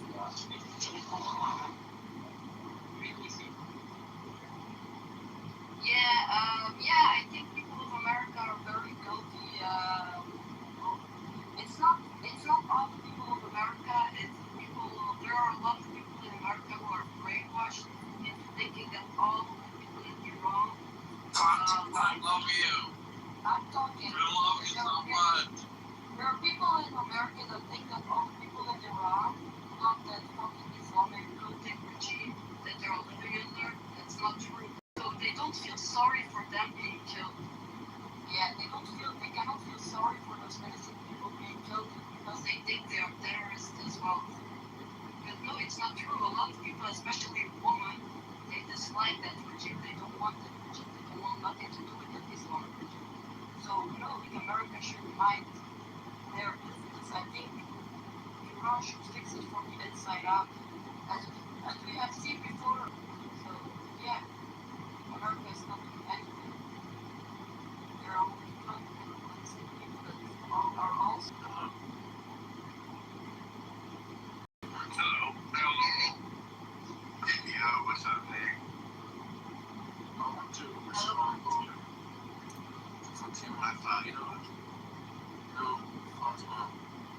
What? American people don't have a say what the government does. Yes, I know they don't have a say with what the government does. I agree with that. But they do have a view of the Iranian people as being terroristic people, and that's not true. A lot of them, most of them are against that Islamic regime as well. And that's what the American people don't realize. And the government doesn't need to tell them that. Alright? That's what they decide to believe. That's not the government that does it. But they do believe that a lot of these Iranian people are for this regime. No, it's not true. A lot of them are against it as well. So it's not on the government, it's on the people to believe as well too. I disagree with you. I think the understanding is that the Iranian people hate their government and want to be liberated. That's what I believe, yeah. Yes, that's what I'm saying, no? And I think Americans understand that. No, I They don't want to be think involved. I don't think a lot of Americans understand. The thing is what I'm trying to say, right? America is attacking Iran in hopes of letting that regime falling down, right? But what the American people don't realize is that innocent people that are also against that regime are dying because of the attacks that America is doing against that Iranian regime. Do you understand a little bit what I mean? I do understand, and I think America is trying to thread the needle, especially using AI to minimize civilian casualties. I'm quite sure we're doing that. Yes, they are doing that. Absolutely, that's absolutely true. Because what you say is actually something I just heard on in the news. I think it was. I don't know which country it was anymore. I think, what's it called? I don't know. I forgot the name. Anyway, on the news, right? And they say, oh, 2 American soldiers died during an attack. Yeah, Jordan. Yeah, thank you. During an attack, right? Two American soldiers died. And what about all the other innocent civilians that are also against that terroristic regime that they're living under that died? Why do we only hear about only 2 American soldiers that died? Well, that's what America's interested in. I mean, they talk about the schoolgirls all the time. Yeah, that's what America's interested in. But why do we in Europe hear about them also alone about these 2 American soldiers? And I'm not even in America. This is I tell you why. It's actually about the news media. It's basically so you will understand better that okay, what's up? Hold on, I have a phone call. I think it's the same thing, Fatima. I agree with some of the things that you're saying. I said this the other day. It's kind of like if 50 people were killed or 100 people are killed in a suicide bomb in Afghanistan, it hardly makes any news. But if five Americans are killed in Paris, for example, it's major breaking news. Yes, I think it's, like all hell would like if something happened like that in like European or American ground, all hell would break loose. But when you hear it happening in the Middle East, nobody cares. You don't even hear about it because they don't let it out in the mainstream media. Yeah, I think that's true. And even if it is in the media, I don't think people will care about it. I care about those voiceless people, those people that have no identity, no voice, that are against that regime that they're living under. I think we should think about them too. I think it's not about feelings and what I think that the report is for better understanding what will happen, and when America loses soldiers, it might change the way that they conduct the war. If I don't know, and I'm sorry to say this, but if Iran attacks a ship and an Indian dies there, it will not change the course of the war. India will not. It will not change anything. So it's not that one life matters more than the other. But at the end, war, each army represents their own people. And when American soldiers die, same as with the Israeli soldiers, it changes the perception of those countries. So Yeah, you're right. I agree with you, Daniel, because the thing with Israel, right, you don't hear a lot about Israeli soldiers dying as well. That's the same thing. You don't. We do. No, yeah, you do. I know you do, but in general, worldwide. Yeah, but this is part of the idea. You never hear about the civilians dying in Israel. You don't hear about the terror attacks. You will hear everything that is going on in Gaza. Yes, I agree with that. This is how it is. And I think that's sad. I think it's very sad that there is so much hatred towards Israeli soldiers, towards other innocent civilians, against those Islamic evil regimes. And I think we should a little bit think about those voiceless people, just for a moment, what they do, keep 1 minute silent for the voiceless people who died. Who are the voiceless people that are you talking about? Civilians in Iran? Everybody that doesn't make the mainstream media, like your Israeli soldiers, like the ones that are against Islamic regimes and are dying from it, those innocent voiceless people, yes. I mean, even if you hear about Israeli soldiers that are dying, they will legitimize it. Part of the thing that, even on 7th of October, when they killed 1,200 people, they said that about, 300, 400, whatever were IDF soldiers, which is nonsense. Yes, they were soldiers, but they were at a party, and to count them as soldiers, it's disgraceful. Yes, they were people that were 19, 20-year-old in a party. They were during their military service, but to count them as soldiers, I think it's giving a break for the Hamas. They didn't fight anyone. They just executed those children. Yes, I get what you're saying. I think we're on the same line, but in a bit of a different language, if you know what I mean. It's very hard for the media target and who not to target, who to like feel for and who to not feel for. You know, the media does that. The media sucks. I think we're on the same page here, Fatima. Yes.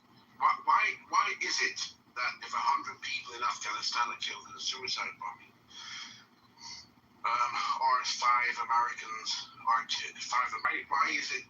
I understand countries want to mention their own, right? But why is it all through Europe? Maybe the media. I think maybe the media is playing a little game by showing only like the important places of the world like being killed instead of like the unimportant like the Middle East or Africa. They make these places in Africa, in the Middle East or Asia, you know, everywhere. They make these people hate us. They make these people hate America. They make these people hate Europe. It's what they do, you know. It just, and then they come here and they have so much hatred towards this place or America. That's what they always say, right? That to America, you know. It's all because of the media. The media is like showing only the deaths of the American people, and then the Middle Eastern people or the African people, they all start to hate America and Europe because they are not getting recognition for their own people dying because of that evil regime, that disgusting, filthy, Islamic, pedophilic regime. Wasn't this room, the title was, Can Arabs Live Peacefully with Israel? Arabs can live peacefully with Jews, yes, but Muslims cannot live peacefully with the Jews. There's a difference. No, I'm not talking about the subjective opinion. I'm talking about the room. Wasn't the title of this room before was Can Arabs? No, that was Dr. Osama's room earlier. Oh, where'd you go? Did they kick me out of there? I don't know. Is it still on? No, I think it ended. Oh, wow, man. My phone died when it was getting good. And oh, wow. Alright, I guess I'll it was just Emeralds. It was just Emeralds talking. So what is the discussion here? What's the discussion here? Emeralds never answers my question. None of them. We're just I was just asking people,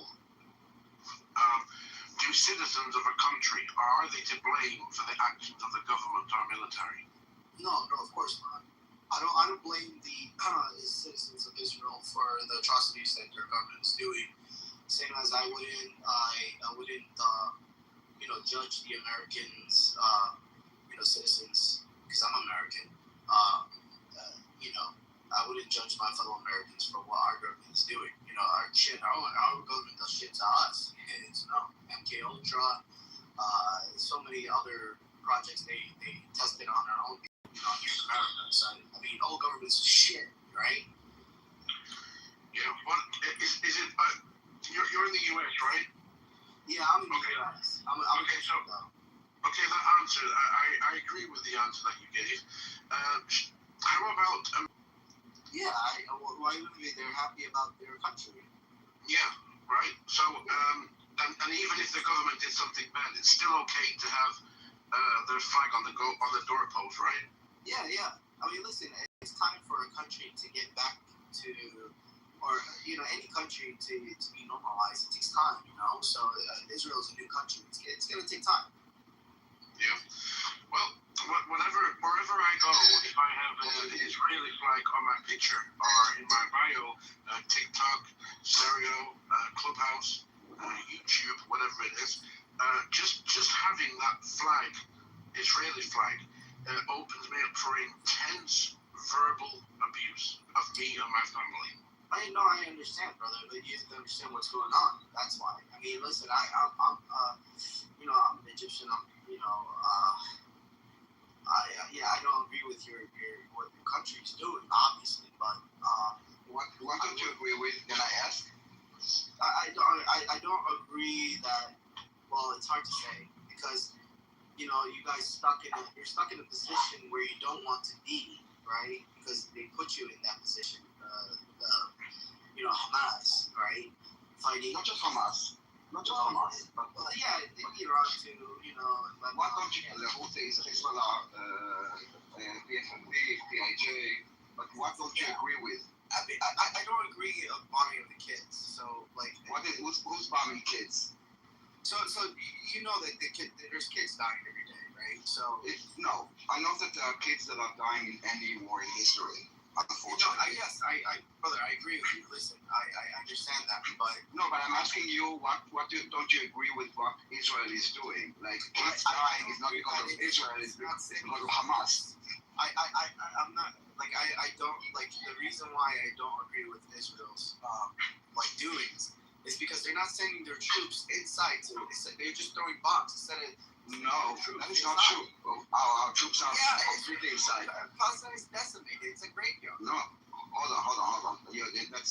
IDF soldiers are in Gaza, deep in Gaza, on foot, and if we didn't care for the civilians, we would just bomb it from the air. The fact that we lost almost 1,000 soldiers is because we went in with our troops inside Gaza. So I'm really trying to ask again, what is it that you don't agree with? Like, yes, war is horrible. What bombing? So you don't agree with bombing? Hold on. So you're saying that there's no buildings, there's no houses, residential houses are being bombed? Of course there are. What do you mean? Let me ask you. No. Let me ask you differently. Are there buildings that are not residential? Let me ask you differently. Is there a Hamas? You just admitted. No, I'm asking you. No, you're missing the point. Are there bases in Gaza or everything is residential? One second, give me a second. I sympathize with you guys even more than the Palestinians, believe it or not, even though I don't want to really admit it. And the reason why being is because, see, when we fought, the Egyptians and Israelis, when we fought man to man. I understand. But we didn't hide behind our women. We didn't hide under the hospital. Exactly. But what happens if the people say, 1 second, dude, can I have a conversation with you? Like, you are very hyper. I'm trying to get to a point with you. What happens if your enemy does not... That's why I disagree. Instead of bombing them, go in and infiltrate and go underneath and go fight them. We're doing that. We go fight them. We bomb a place. We evacuate it first. When we evacuated, by the way, we are the only army that is doing it, because if you know anything about warfare, it's the element of surprise. When we are saying we're going to bomb this place, then obviously also Hamas will go and leave. I'm trying again to understand what is the problem with what Israel is doing. You're saying bombing. Bombing is part of war, unfortunately. Yeah, I mean, I agree that you guys, I know that you guys tell them, that, hey, listen, we're going to bomb and they don't want to get out.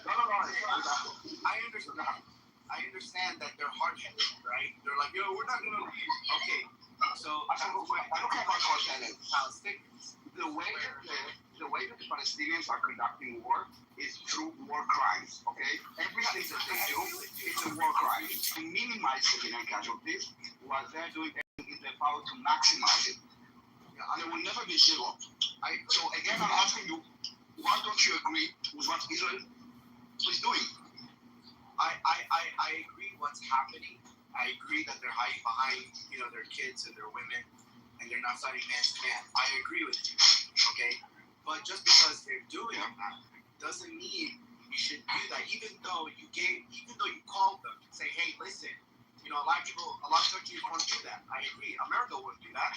America will call their enemy and say, hey, you better leave this place. We're about to bomb. No, we'll do it. 2 hours. But I don't want to do that. What would you do differently?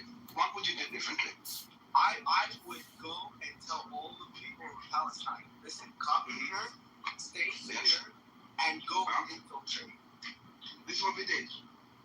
This is literally what we did. I'm asking you, now I'm trying to understand, you were saying that you don't agree with what we are doing, but you would do exactly what we're doing. So let's say that you would be the Prime Minister of Israel.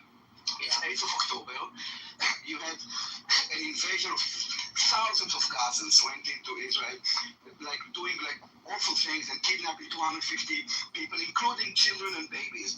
And I'm asking you, what do you do? So I'm asking you, it was just a setup. So I hear a lot of criticism. Oh, Israel is doing this. I'm really looking to hear, what would you do? I'm telling you, that's what I would do. I would tell all the people to leave their houses, come here, because But this is what we did. But this is what we did. No, you didn't. You guys didn't do it publicly. You guys. Of course we did.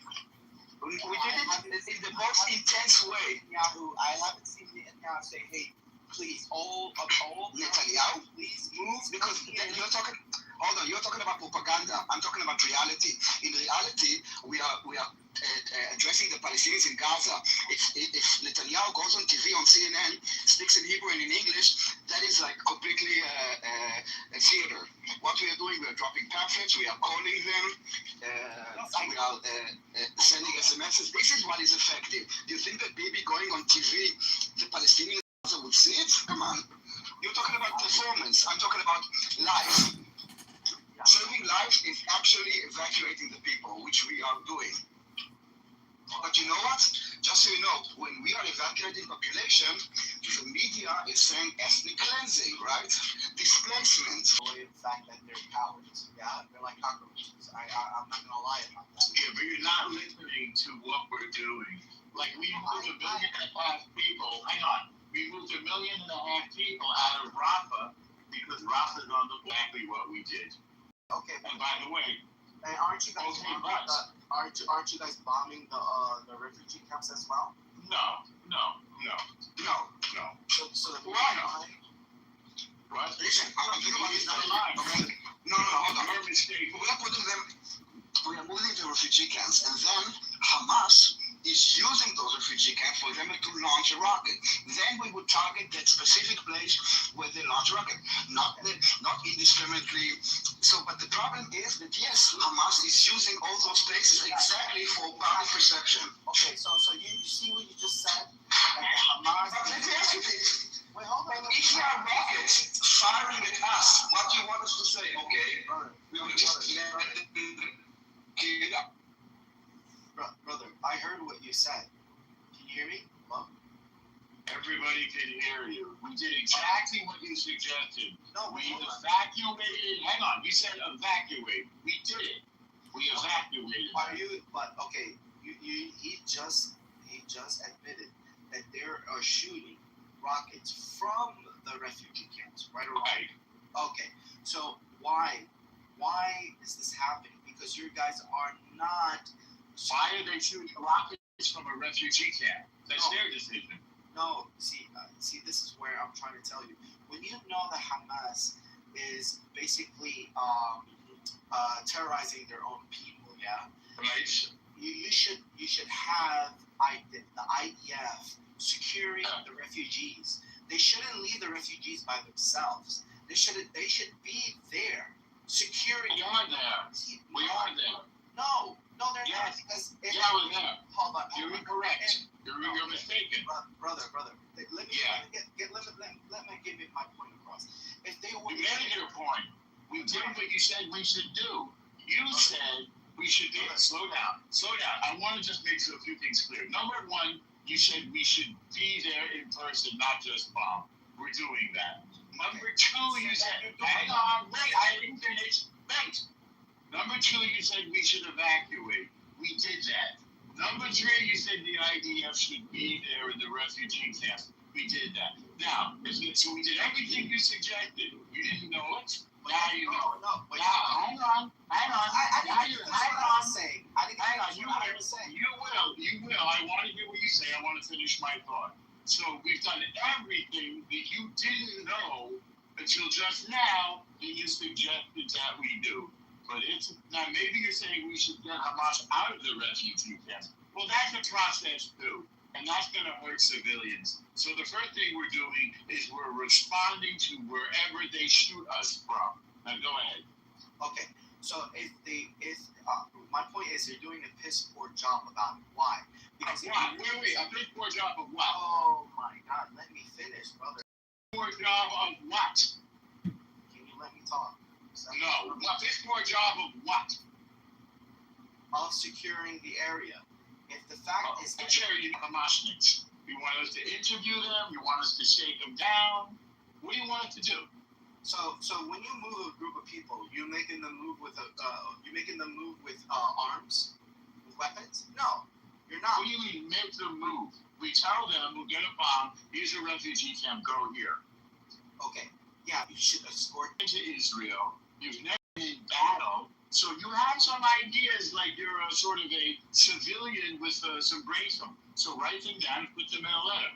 You seem to think that you understand the situation better than Israel, or for that matter, better than Hamas, or better than the president.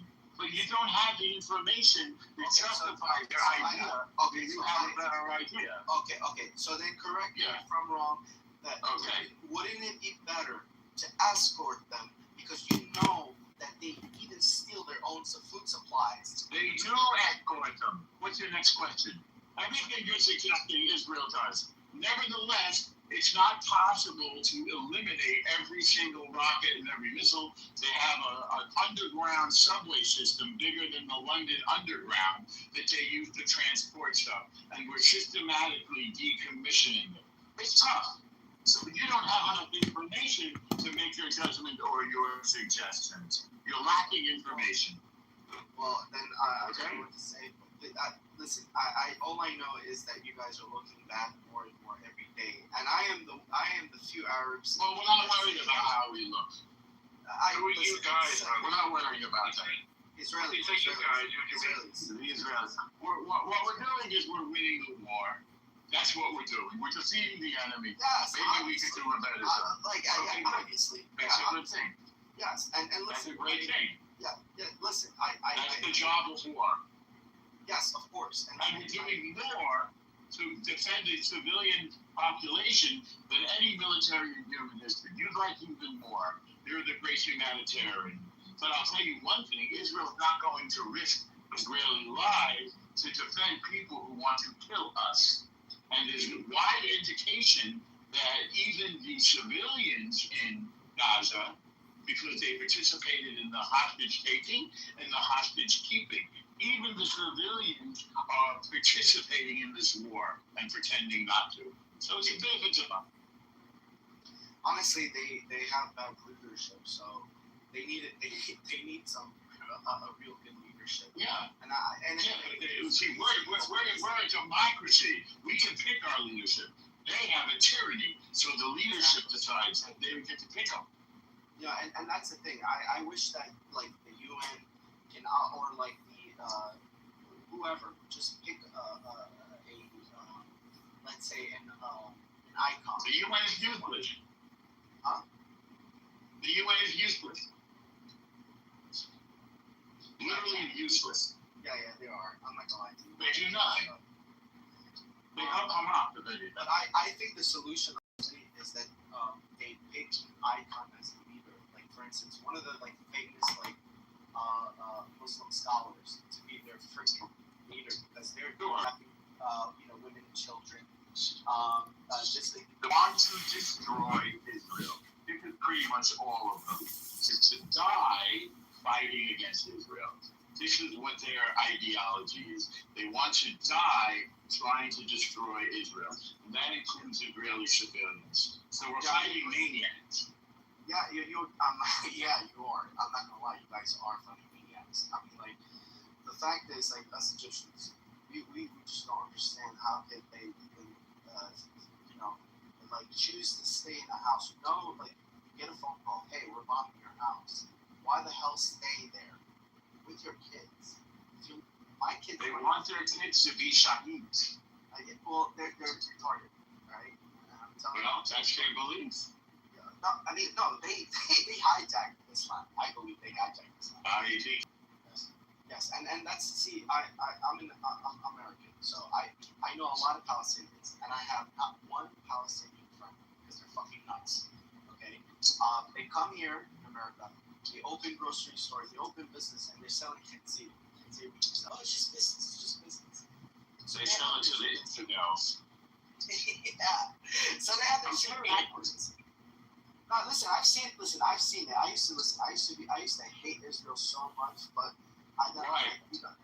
because of the simple fact of the kids being unalive. But then when I started to sit down and talk to you guys, like, you know, listen to you guys, I finally realized, you know, having an open mind, you know, I finally realized that you guys have the worst of the worst neighbors ever. That's why Egypt doesn't want them to fucking come in our country. We don't want them as well. No Arab country wants them. No Arabs want them. No, because they're fucking nuts. And it's crazy. They're your brothers and sisters. In Islam, you know, in a sense. So it's even though they're different, not have different, like, you know, ethnicity, different. It's not even the same Islam, as you point out. Exactly, it's like a different, like, madhab, like a different way of teaching. That they believe probably. Well, from my understanding, they're Wahhabis, Salafis. I am totally against that shit. They're Muslim Brotherhood. That's what they are. Yes. Muslim Brotherhood is illegal. So in Egypt, we unlike all those Muslim Brotherhoods, we put them in jail because they have the false ideology and they're very extreme. Yeah. So much so that they even burned them alive. One time, that's what happened in Egypt. So they're extreme to the point where I would say, how in the hell are you Muslim? Because they just don't understand the word peace. Yeah, they're very into like, you know, they're, how do you say, their greed. You know, that really, that it's obviously the issue here, because it supersedes their ideology, I believe, you know, their culture, you know, whatever. The way they are, they're fucking racist sometimes. You know? Want to marry according to their clans. They don't really have an idea of Palestinian. They don't really see themselves as Palestinian. They belong to this clan or that clan. Al-Masri and keep the wealth in the family. It's not a national identity. They don't really want a country. They wanted a country, believe me, the world would love to give them one. So in Israel, then they could be responsible people. They could have an economy. They have no economy. No, it's a shit show. And honestly, I feel bad for them. I really do. No, everybody does. You know, they're still human beings. They could just get the right. They could just still get like the education. That's the problem. The education and the right Islam. I think, you know, the whole indoctrination will change. But the problem, I don't know what's going to happen. Nobody knows, obviously. And I just hope that. Go ahead. This is what I think. The people of that area, let's say Gaza, let's separate them from Judea and Samaria, because that's a whole different bunch of people. It's not the same people. So if they can be offered an alternative to death, and that's going to have to come from Israel and the world, then hopefully they will choose life. I don't know for sure, but that's their only chance, is to choose life. If they choose death, they're going to get it. Yeah. It's sad, honestly. It's so sad, because I see these poor kids, you know, every baby is innocent. And just to choose their fate is ideology. You know, Al-Aqsa, it's fucking bullshit. I'm so tired of it. I'm so tired of this. What do they want from Al-Aqsa? Well, it's because they believe that this is the mosque that Prophet Muhammad migrated on that journey to, which, if they only knew. You mean on back of a flying donkey? It wasn't a donkey. It was a special animal. I forgot what it's called. What is it? Burak. Yeah, it's a burak. Yes, I forgot the name of it. It's a special animal. But it's not. What's a burak? I don't know.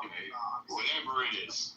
A flying horse of some kind. But yes, sometimes it's a special animal. So, long story short, if they only special animal. So, what do you think is the likelihood that he left Mecca to come to the capital of the Jews? What's that likelihood, and why would he do that? So the thing is, they believe, and a lot of Muslims believe, this is the mosque that the Prophet Muhammad was upon him.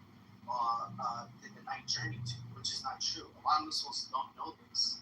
You see, Al-Aqsa did not exist during the time of the Prophet. So much so, it was actually built 80 years after he passed away. So they think this significant building, this stupid mosque that they're dying for, that they believe that, what happened on October 7th, Al-Aqsa, they went inside and whatever, and they did what the atrocities they did. They can go to Al-Aqsa today if they want. They don't have to kill anybody. No, I understand that, but the point is that it was that you guys took it in the sense of, because Trump claimed Jerusalem is now the capital of Israel, right? Well, it is the capital of Israel. Yeah, so yeah, what? now. So no, now. It was the capital of Israel before also.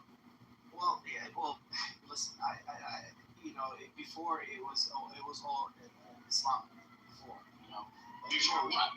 Before Israel became. What about Christians? What about the Christians? But I'm saying it was Islamically, conquered.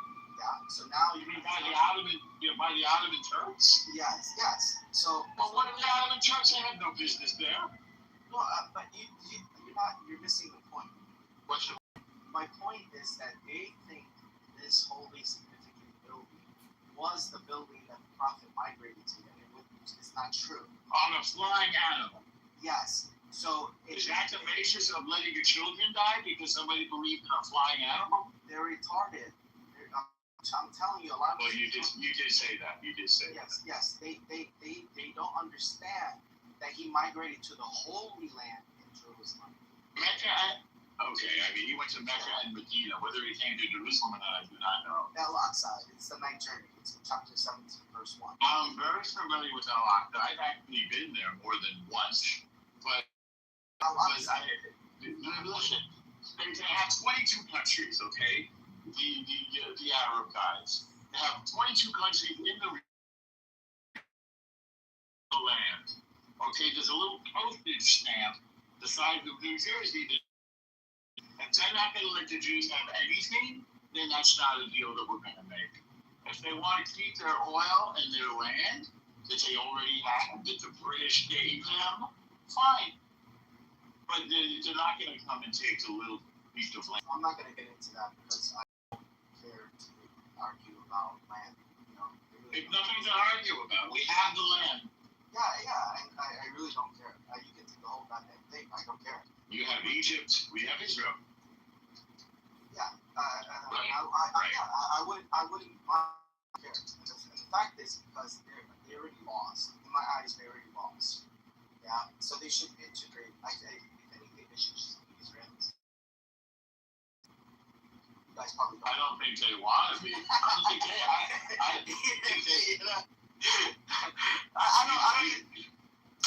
don't know. I don't know. Do they want to be Israeli? I don't know. Well, you can conduct a poll and see if they want to be Israeli.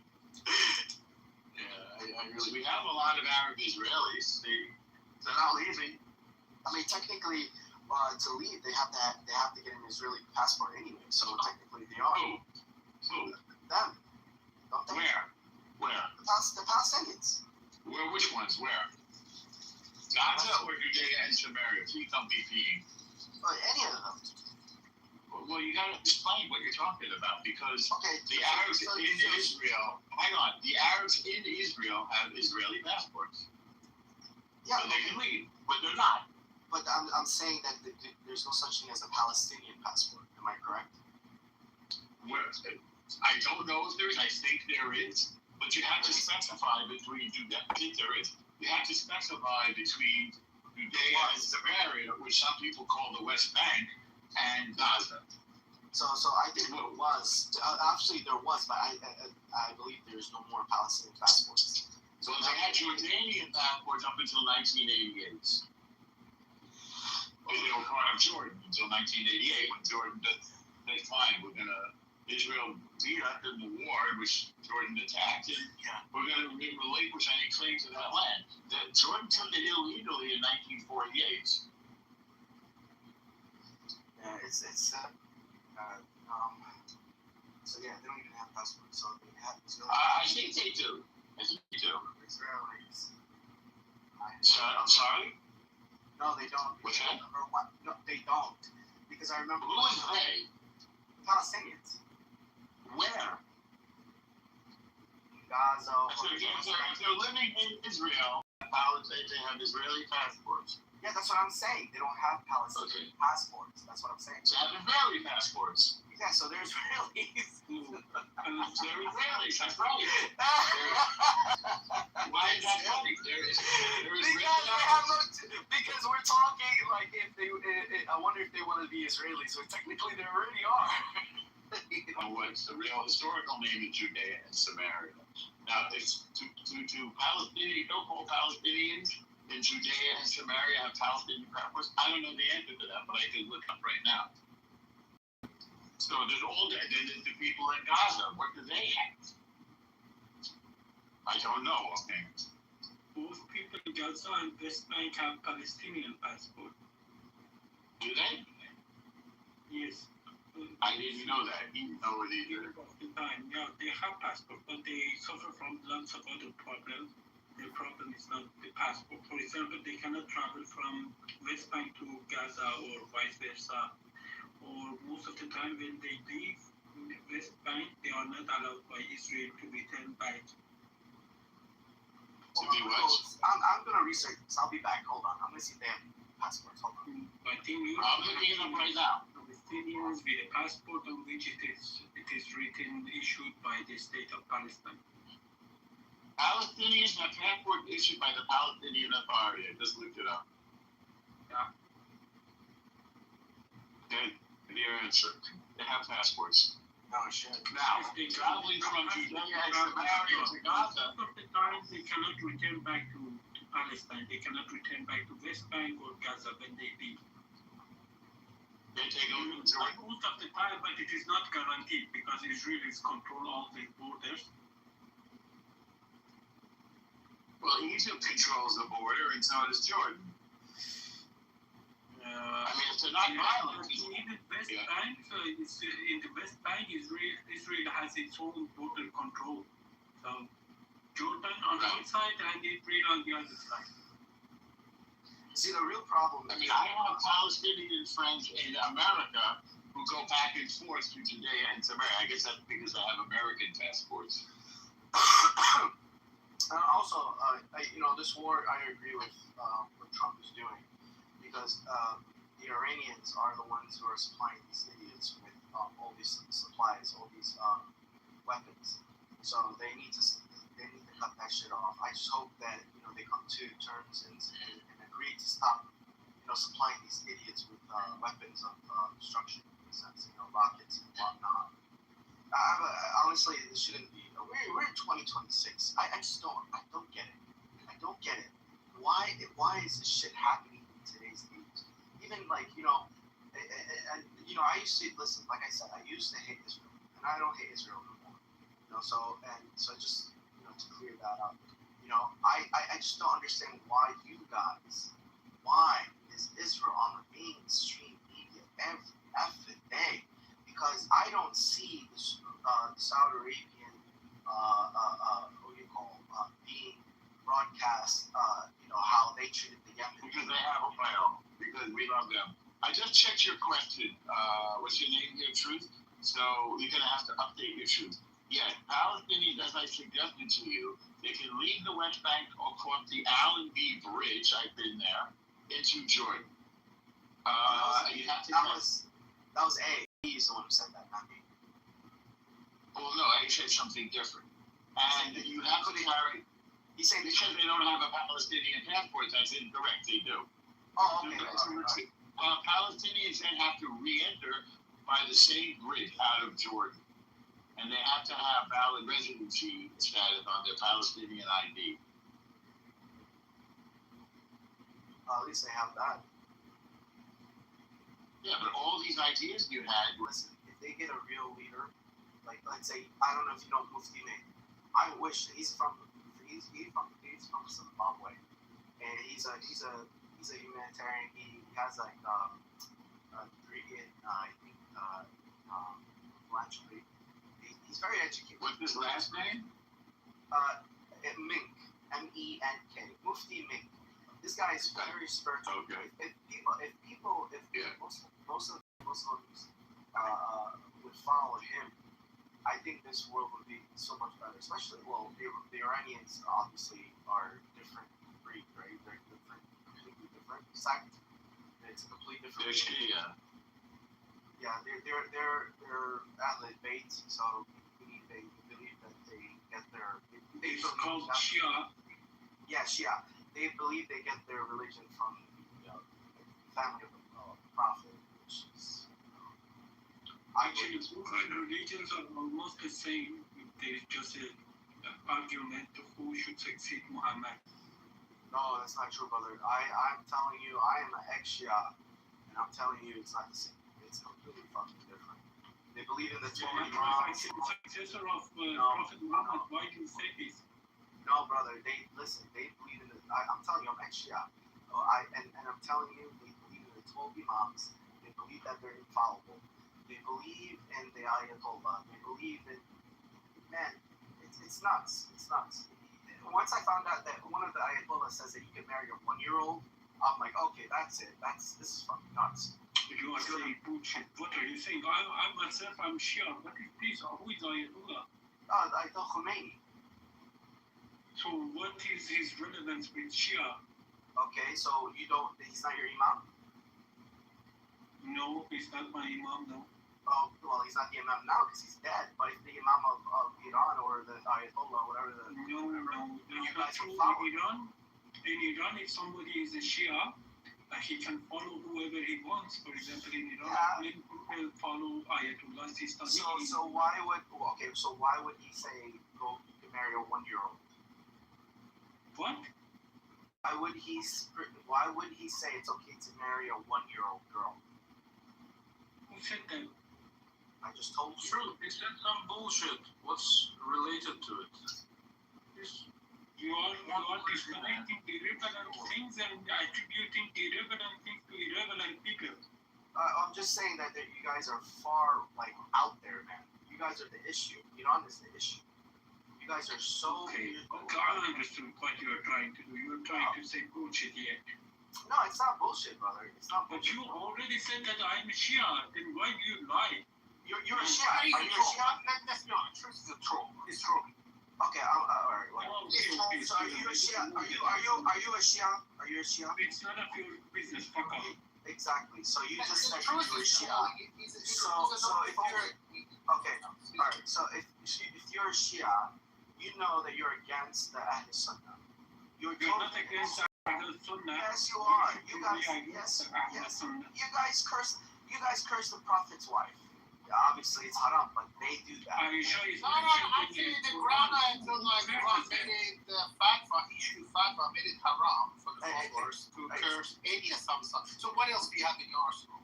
So that's haram. Whoever's done my point is that why this regime, why would the belief or whatever would give arms to the other to the other, let's say, to Ahl Sunnah? Why would you do that? What do you mean Ahl Sunnah? Elaborate. So you okay? So who do you think Hamas represents? The Palestinians in Gaza. No, what religion? Ahl Sunnah. Thank you. And what's Iran? Muslims. Al Shia. No, Ahlul Bayt.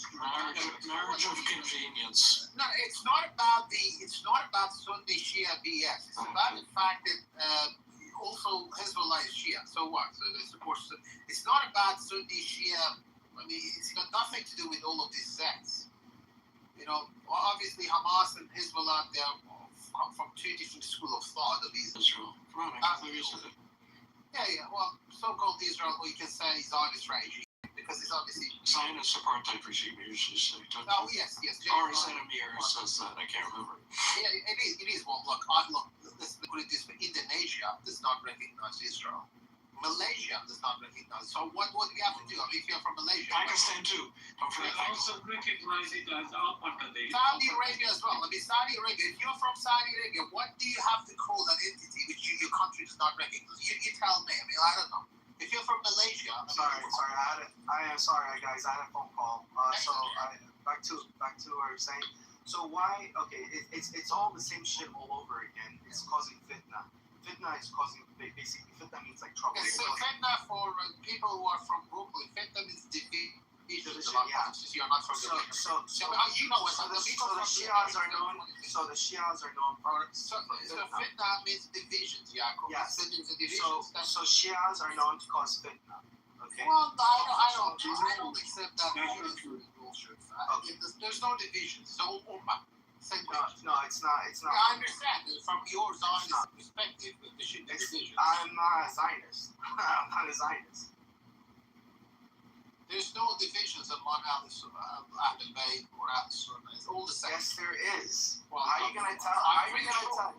So you're gonna say that the Ahlul Bayt, the Shias, is the one that is the correct Islam? No, not at all.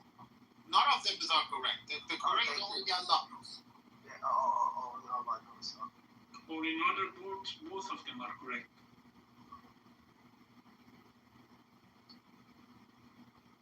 So this division fitna is done by Israelis, so they're trying to make divisions. And that's what they did, by the way. No. Listen to this. We divided a long time before Israel. Okay, hold your horses. I mean, even in Palestine, amongst the Fatah movement and the Hamas, the two groups that represent Palestinians, obviously the Bibi Netanyahu, fugitive Bibi Netanyahu, which is obviously wanted for war crime, the same piece of shit, he actually managed to create divisions. He said it publicly by providing basically almost $2 billion to Hamas because he wanted to create these divisions amongst the Fatah and Hamas, so that there's a division, there's an issue between two groups, so he can go ahead with his satanic Greater Israel plan. Wait, so you're saying Hamas is in two groups? No, Hamas and Fatah, the other one. Abu Mazen's So that's what it is. The whole idea is about the Greater Israel plan, this satanic plan that they're trying to expand the whole Middle East. The only obstacle that they have, believe it or not, is not actually Islamic Republic. Is the American military bases in the region. I'm trying to get rid of it. I know it sounds a little bit conspiracy, but okay, so let's say that's true. Figure it out, but the Hamas and the PLO cannot figure that out and stop because they wanted to deny, the Zionists are no liars, so he was definitely lying. But I'm not talking about that. The Qatari government asked for the receipt, so the Bibi Netanyahu give the money to Qatari's government, got the receipt, and the Qataris paid me to the Hamas. Money came from the Israel. So but my point is that why do you think, since you figured it out, right? That's what you're saying. Why would then you go buy weapons from Iran? They didn't buy weapons from Iran. Really? No one's selling it to them. So. We just give it to them for free. For free, Oh yeah. So why would you even accept it? Who's gonna accept it? Hamas. Yeah. Why would they? Why do you think that's an Islamic or you say halal? It's got nothing to do with Islamic religious. People really? I can tell you why. Because if you're under occupation, you don't care. Even if the A is going to give you the weapons to stand up, you want to receive it. Simple as that. So the person who curses your prophet's wife doesn't matter. Wow. Listen, whoever, you're under occupation. I said curses the prophet's wife. You can do whatever you want to feel like doing it, but when you're under occupation. Let's first solve the first problem. It says that the Shia are cursing the prophet's wife. Absolutely. Oh yeah, 100% that's true. That's not true. I'm a Shia. Yeah, so and I was actually, and I know all you guys fucking curse prophet's wife. You do this. So why would I, if I'm a Sunni Muslim, why the hell would I accept anything? Why do I even talk to you? Doesn't matter. I mean, exactly. It doesn't matter. Hang on. There are some good Jews and there are some satanic Jews that we call them Zionists. So it's in every single community you have bad apples. Among the Shias do. I mean, if they do that, we condemn them. So you could condemn. You 100%. You condemn Hamas? Do I condemn Hamas? Yes. What's it got to do with now you're going to talk about something else now? No. Do you condemn them? Do you condemn Zionist regime? Yes. You condemn For Hamas. what? Why do you condemn Zionist regime for? What crimes they have committed? Because according to you, they want to spread According to me, what's according yes, to you? to your conspiracy. No, You're saying not that they want the greater Israel, right? Democracy in the That's what you're saying. That's the only democracy in the Middle Brother, East. Why do you condemn just Israel? calm down. Calm down. You just said that's Forget their. about what I That's, said. I'm gonna no, forget I'm you. not gonna forget about it. Well, you're gonna Because forget that's about it. No, I'm not. Because you're saying You got no that's what they want to do. So that Why being do you said, support- what I did I say I support? I understand. No, I understand. Why do you support? I said I understand. Apartheid. If you heard what I said earlier to Rebutnik, and when I talked to Fatima and Rebutnik, I said you guys can do it in a different way. Why do you support? Yes, it No, is. forget about the governments. By the way, the majority of Americans are not sided by this Zionist regime. I mean, that's what the poll says. Listen. Why do Listen. you I see. You're putting words in my mouth. I'm not supporting the satanic regime. I am not. Okay. Are you against the satanic regime? So what's your No, position? and they're telling me, well, you don't know. We try to escort them and this and that, and they have the Hamas even shooting from the refugee camps, and I was like, well, you're doing a piss poor job, basically securing the area and making sure. And they're like, no, they're digging. They're like rats. They like cockroaches. They go underneath. They dig and they dig underneath the refugee camps and shooting from there. So I understand. I am a reasonable person. A reasonable person understands things happen. So if things happen, what can you do? What can you do in that situation? So I said to them, well, you're doing a piss poor job. You should be making sure that you are basically securing the area nonstop, or keep on moving the refugee camp so basically you don't shoot the innocent people, because kids are dying. Yeah, kids are dying. It's a lot of work. Yeah, I understand. But you understand Israel's tired. Israel's tired of it. Yeah, but Israel's children- tired of it. But you understand the argument is that children are gonna grow up and they're gonna be Hamas, so it's better to kill them now. That's what the Zionist narrative is. Okay. That's not all Israelis. Just to let you know, not all Israelis are like this. Far right. You have to understand Which are you ruling. don't let your hate trust me. No, it's not my hate. I look at the fact. I mean, when I see Smotrich, when I see Ben Gvir, they are not like random people on Clubhouse. Okay. They are people who actually. They're not random people. They're actually people who are actually running the show in this satanic regime, and that's what they're calling for. And I don't understand. No, brother. I've seen. Okay. You believe in Satan, do you? Do I believe in Satan? Yes, I do. I believe Satans do exist. And you can see the manifestation of Satans in this regime called Israel. Okay. God is representative of that big great Satan, yes. All right. Okay, I've got a question for you. For somebody who lives in Israel, who's not a Zionist, but they just love Israel, the country, is that okay with you? 100%. If they love Israel, Palestine, if they want to coexist with other people, particularly the Jews, if they want to stay there, they should stay there. But we are against the apartheid system, exactly the way it was in South Africa. Apartheid system in which country? In occupied Palestine, which is called Israeli regime. Obviously, it's Occupied Palestine. What does that mean? Where does it start and where does it end? So all the way from Gaza to the West Bank. All of them are occupied. Okay, what about North and South? Same, all occupied. Because at the moment... Can you give me, because I've got some paper here, and I'm going to write it down, and I'm going to research it. From river to the sea, all occupied. Yes. So from Gaza to Jordan? Yes, Jordan. Okay. So the Jordan River, all occupied. And what about north? Yeah. To the Lebanon? But the system that runs the people in this occupied land needs to change. It needs to be inclusive. Meaning that if you're from Gaza, there shouldn't be any difference from if you live in so-called Tel Aviv. There should be the same law applied, the same passport, everything should be the same. Call it whatever name you want to call it. But there should be one country. That Jews and Muslims and atheists and the Christians and the Druzies and agnostics and the homosexuals and the atheists and asexual and heterosexual all live under the same law. we should not have two different laws. I mean, is it too much to ask in 2020? Yeah. Do you believe Israel exists as a sovereign state? No, I don't. No, not as a Jewish state. No, I don't accept. Do you believe It is a family cult. Is it possible for Saudi Arabia to become non-Muslim majority? To me, they're not Muslim. Not Makkah, Medina, but the rest can be. Makkah, Medina can be non-Muslim. Saudi Arabia, is it possible? Is it possible for Saudi Arabia to become majority non-Muslim? But I don't like to have it two laws. I mean, I don't like to have it one law for the Jews and one law. I like to have Jews to stay. What is the criteria? One law. What is the criteria? What's the criteria for somebody to be a citizen of Saudi Arabia? They need to be born there, obviously. Yeah, can you be an atheist? Can you be an atheist in Saudi Arabia? Can you be a Jewish person in Saudi Arabia?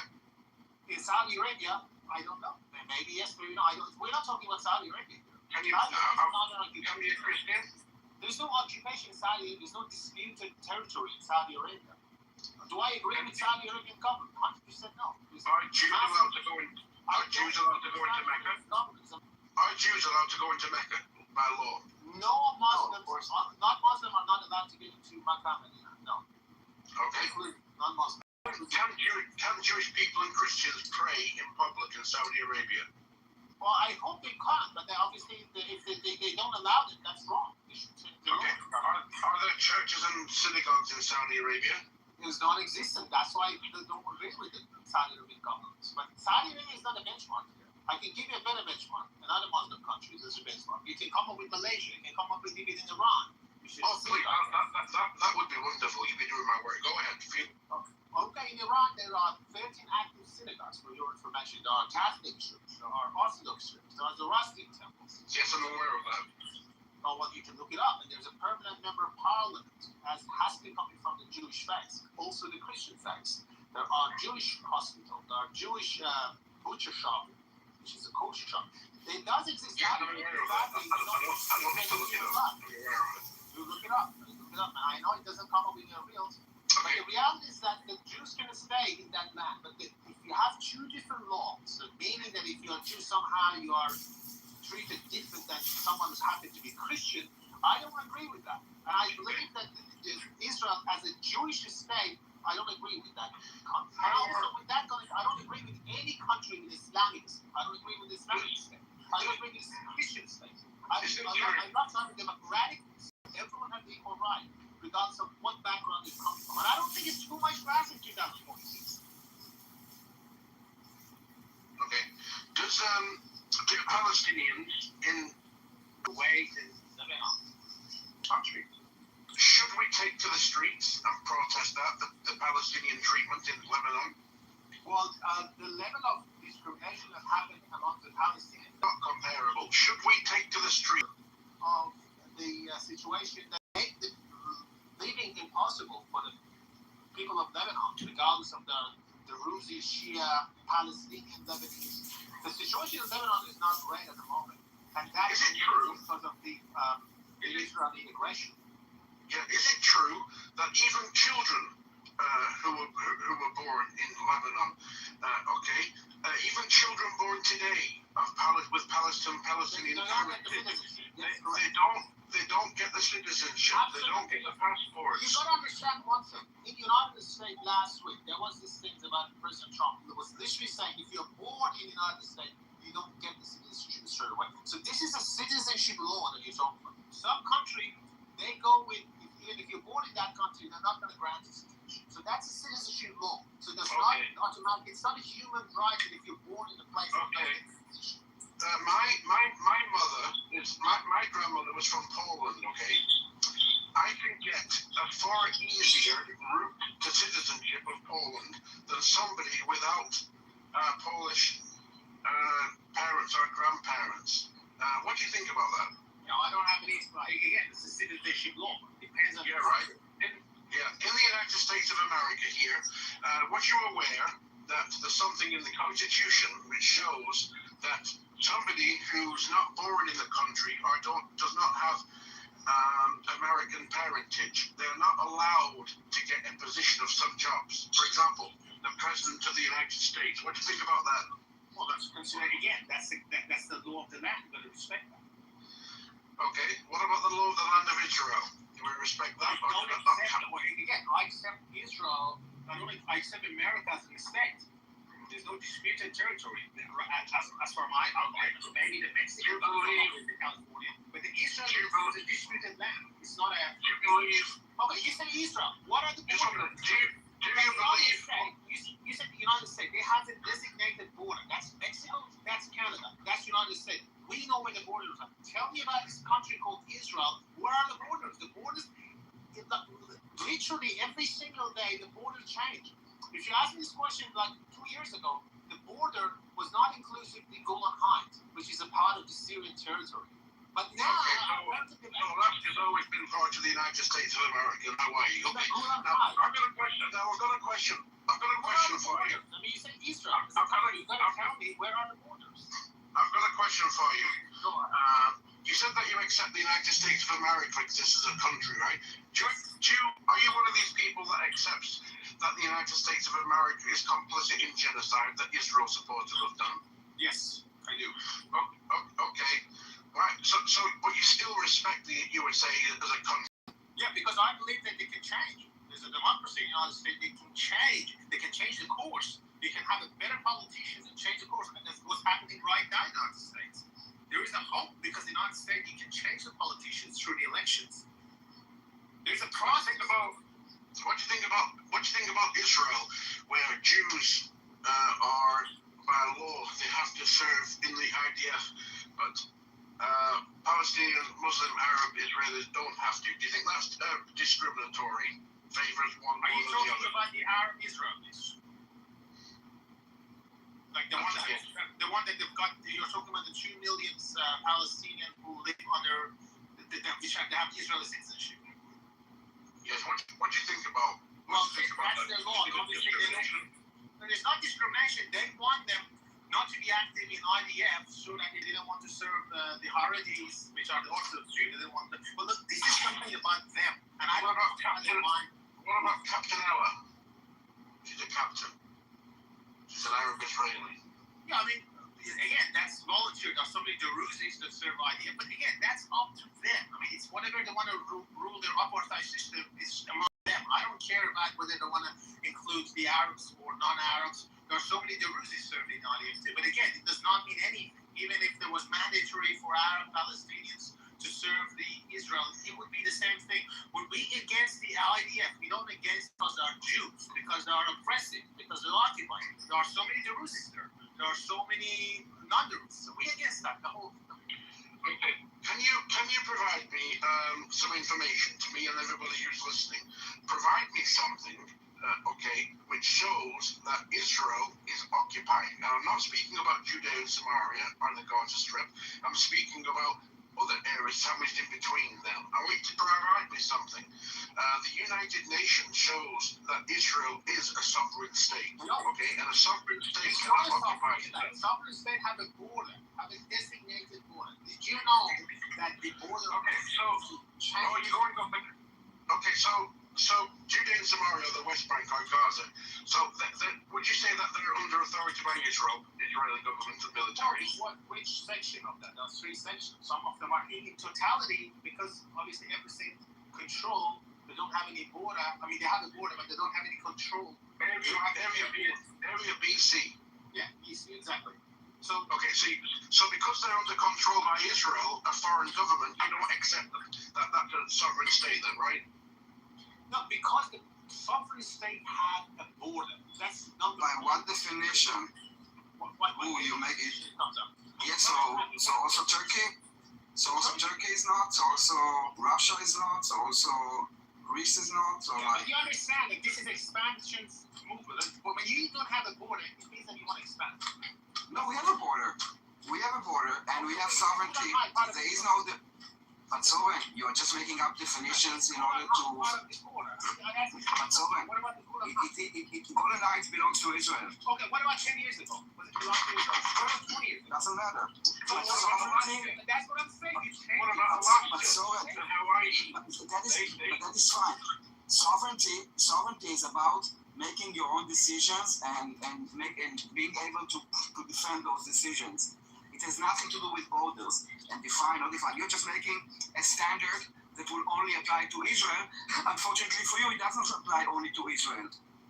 There are many countries that don't have defined or disputed. Okay. We have control over the entire land of Israel and on Judea and Samaria. Okay. Yes, We have sovereignty there. which we call it West Bank. Does it belong to the Israeli regime?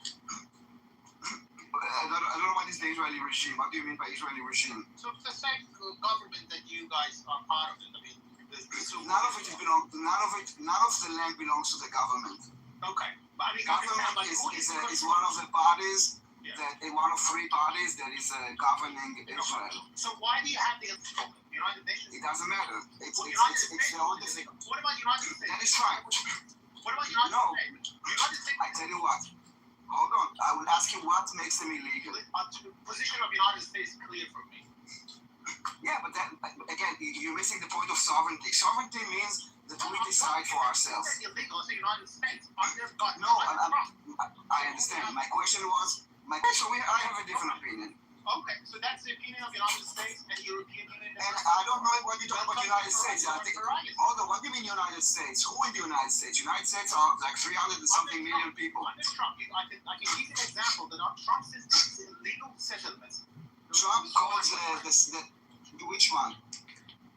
No, listen. I tell you what the difference. Okay, there are settlements that are illegal. It doesn't mean that all settlements are illegal.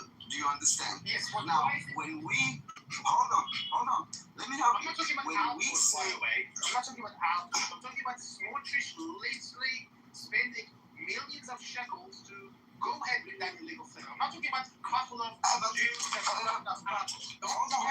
So one second. So you keep on saying illegal.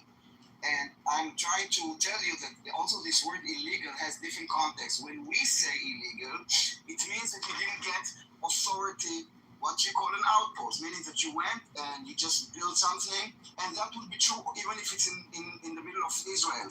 If you just build something with no permits, it's illegal. Do you mean without a permit? No. You basically mean that a Jew living in Judea is illegal, and I reject the concept that someone's illegality because of his ethnicity in a place. Because if an Arab can do an outpost in Judea and Samaria, and you will call it legal, but a Jew doing an outpost in Judea is illegal, I think it's racist, it's anti-Semitic, it's bigoted. It's not true. Like, you understand, right? Your claim is any Jew in Judea is not legal. Show me the law that says the Jews in Judea are not allowed. Thank you. Apparently, Daniel, I understand that you're in a. I'm pretty sure your audience probably is going to. I mean, that's why we have the Democratic senator. So correct me. Tell me which law. So tell me, if I am a Jew and I go to Judea and I want to live there, can you tell me what law? I don't know. No, West Bank. No, so I'll tell you what. I don't know. No, West Bank. Listen, you cannot claim talk about illegality, but then use a name which is the West Bank, which is a name. Let me finish because it's important. It's important because I'm here to expose hypocrisy. You are now about abiding by the law. Now, West Bank is a name given by an illegal, renamed it to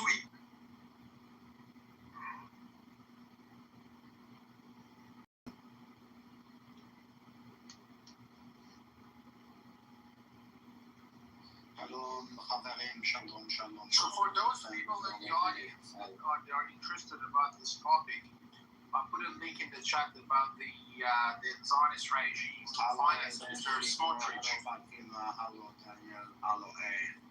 The Smotrich, which is the finance minister of the Zionist regime, they literally want to spend money on this illegal settlement. So you can look at this article. Yeah, I mean, that's why the Zionists now trying to talk over me so that you guys don't hear me. So whoever is interested about this topic, That's what when we try to expose them. Filibustering is a typical tactic used by the pro-Zionists. Online and offline. So you got to be careful of the way that they use the tactics. It's called filibustering tactics. So they're trying to get you read about this stuff. And by the way, it's not about the West Bank, ladies and gentlemen. It's about the United States. What he's talking about. He never knows what he's talking about. Thank you for throwing him down. He's such a waste of space, that guy. Anyway, let's talk about it. One second.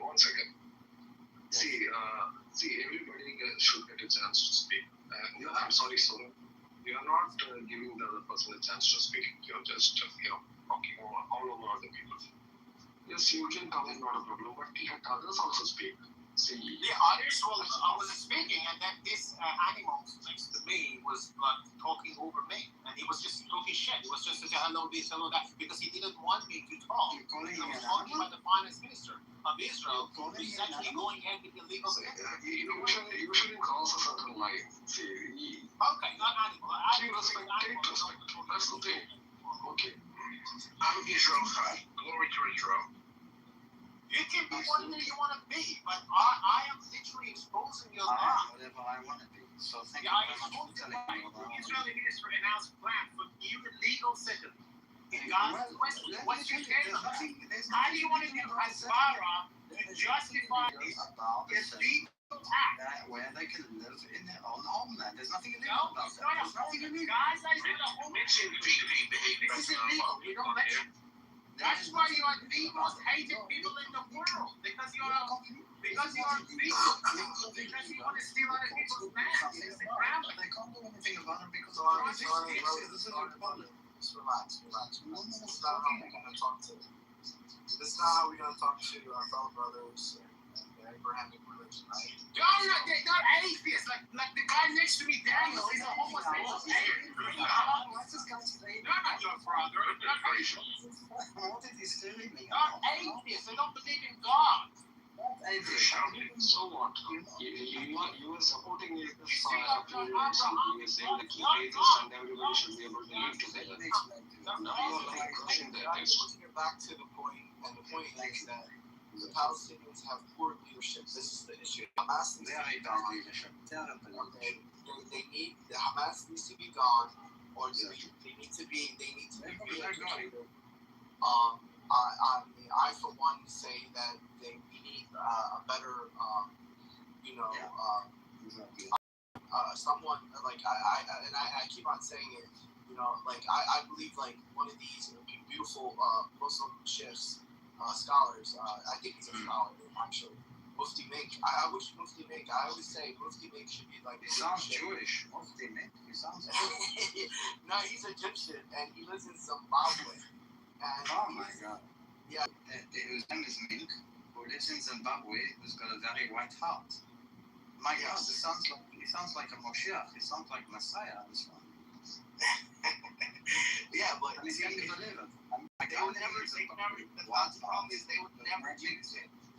They would never choose him because their way of thinking is obviously corrupted, and that's not Islam. And so. That's not Islam. You know that if our prophet was alive today, he would curse them and say, "What the hell?" Do you understand that this animal that told me that he actually cursed prophet Muhammad? Well, the guy who's talking. You understand? I know what people you're talking about. Maybe you don't curse prophet Muhammad.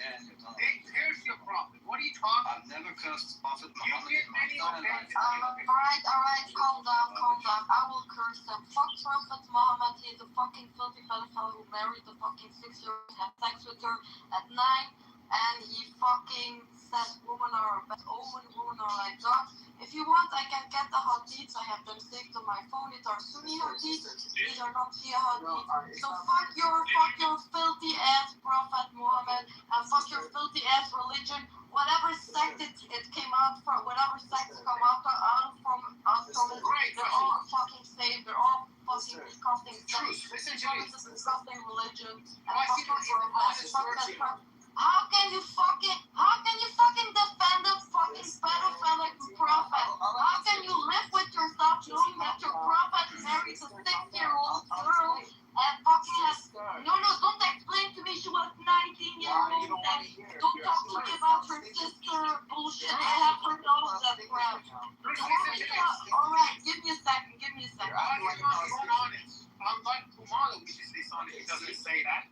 Fatima is honest. First of But all, she the said Quran what does she not believes say in. he married She's a honest. 6-year-old. But this Hold woman, on, I got this. says exactly Sorry, the I same got thing. this.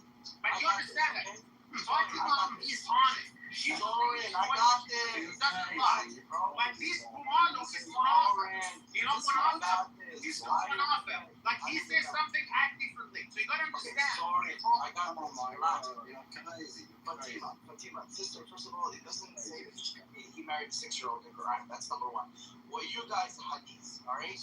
And guess what? I have a hadith that can prove otherwise that she wasn't actually 6, that she was actually 17. So you can go back and forth with whatever you want to believe. Yes, there's Muslims that believe that they're okay with that, which I disagree. I believe that the Prophet married Aisha at the 17 or 18 actually, at the first Hijrah, year 622 AD. So, and I have proof of this. Okay, I have my proof, and it's my second opinion to believe that he married her at that time. But is it fact? We don't know. Neither do you, because this is all hadith. It is not in the Quran. So you need to understand that, and you need to stop using our prophet. You need to stop acting like the Palestinians. Shut up.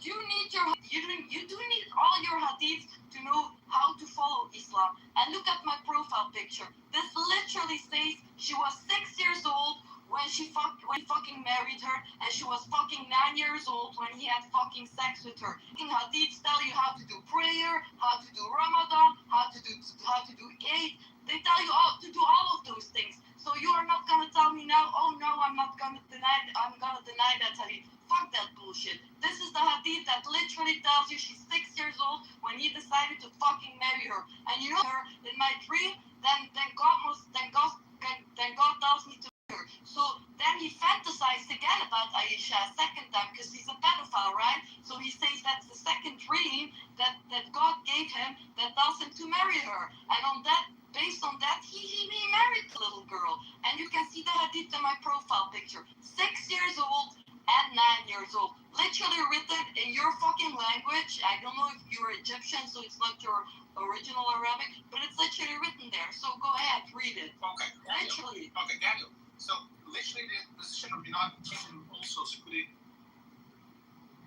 What is this idiot talking about now again? What is he on? There is a settlements in West Bank which are actually flagrant violations of international law. Violation is not illegal. That's what United Kingdom position. We don't give a fuck about the United Kingdom. I understand you don't give a fuck about the other people. Understand that. I mean, the facts already established. You don't care about the other countries. You can be anybody you want, but you're not going to tell us how to live in our own country. Don't tell us. We don't want to know. So this guy, we hurt you. We don't tell you what you have to be. So you gotta understand. You gotta understand that you gotta understand that you Hasbara to you. I mean, you gotta understand your Hasbara is not working anymore. The Hasbara, which is the talking point of the Zionist regime, is not working anymore. We are here on a daily basis to expose the best understand, we are here to expose the lie on a daily basis. By the way, unlike you guys, we get paid. We're doing it voluntarily. No one pays us, but they pay you. How much are you getting paid? How much are you paid? No one pays us, but they pay you to do it. How much? Well, I don't know how much you say. You tell us. You tell how much? How much you say? 7,000, I don't know. I don't think you're worth 5,000. You're worth less than that. Oh my God! What do you think we get paid? How much you think all of us get paid? Tell me.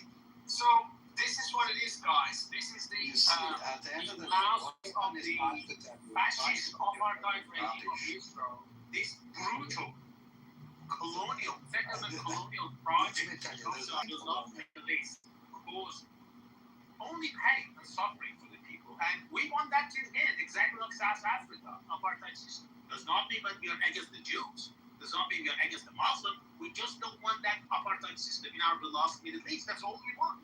We don't want to have laws. We don't want to have an apartheid system in South Africa. And we don't want to have the same law applies in Middle East. We believe we are better than Muslims. We don't want that. We don't want Islamic. We don't want Jewish. We don't want Christian. We want to have a democratic Middle East run by elections by all the presidents. That's what we don't need us to do that. We want democracy. We don't want apartheid. Yes, we We don't want want democracy, not apartheid. That's what we want. We don't want ethnic supremacy. We don't want you to be treated just because you're related to a certain cult. We don't like that. No, that's a mockery of democracy. That's what's happening. That's a mockery of democracy. You don't have democracy. That's an honor among the thieves. That's what it is. Not a. I would like to speak to Fatima and tell her how I came to the conclusion. There is nothing to talk about. I literally showed you the hadith, so shut the fuck up and that's it. What do you want to talk about? I fucking showed you the hadith. I know, sister, you have that hadith, but I also have another. Alright, I have it, so what? Okay, but You gonna pick and choose? You gonna pick and choose from your fucking hadith? That's not how it works, buddy. Sister, I'm having a conversation with you. I don't know why you're excited. You know why I'm mad? I never You know why this? No, wait. I'm gonna let you talk. Let me finish first, and then I'll let you speak. Sure. You know why this gets me mad? Because this hadith, fucking children in pain. It makes fucking children suffer. This I agree with you. Underage. And you think that's okay? And No, you it's think not. you think an other hadith is gonna save that hadith? I mean, no, yes, no. So you agree? You're a fucking religion and a fucked up religion. I agree too. There's some hadiths that are not, they're not true, and they're not. So they put everything in there, like whatever. Honestly, for me, okay, I believe that the people who wrote the hadiths were fucking idiots. Okay, so I some of them are true, some of them are not. My nature, my fitra. My God, I knew you were gonna talk about her sister. Please stop. I know what you're gonna say. I've heard this 1,000 times, so please Okay, don't. so but sister, maybe other people. No, it doesn't make sense. It doesn't make sense. I know about this. I just told you that you were gonna say this. Maybe okay. No, I just. Age of somebody, a sister, and this one, and that one. Who cares? They're not young anymore to talk about the age of what they were when they got. Just move on. Let's talk about what we want to talk about. I understand where you're coming from, and I was upset with that. I was left Islam because of that. And I came into terms with the fact that I know now that she wasn't. Okay, and that's why I was. You can believe whatever you want to believe. Who cares? It was how many years ago? Who gives a fuck? Okay. Well, so back to the point.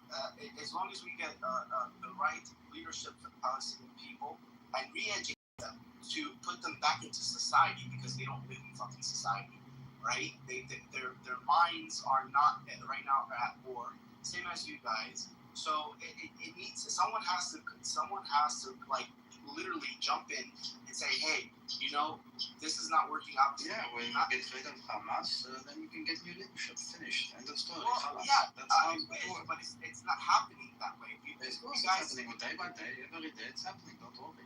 It's happening day by day, moment by moment. It's happening. yeah, okay, it's happening, but at what cost?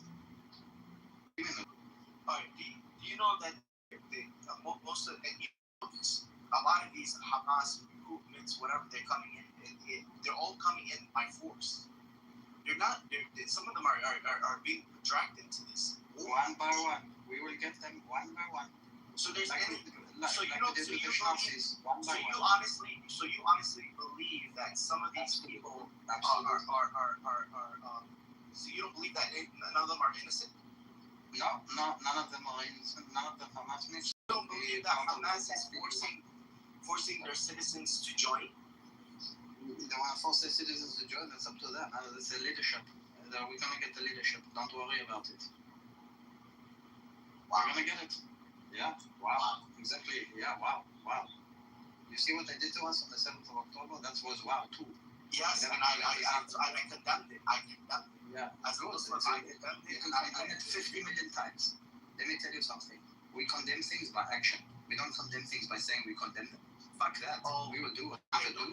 Don't you see? That it does. The only ones that are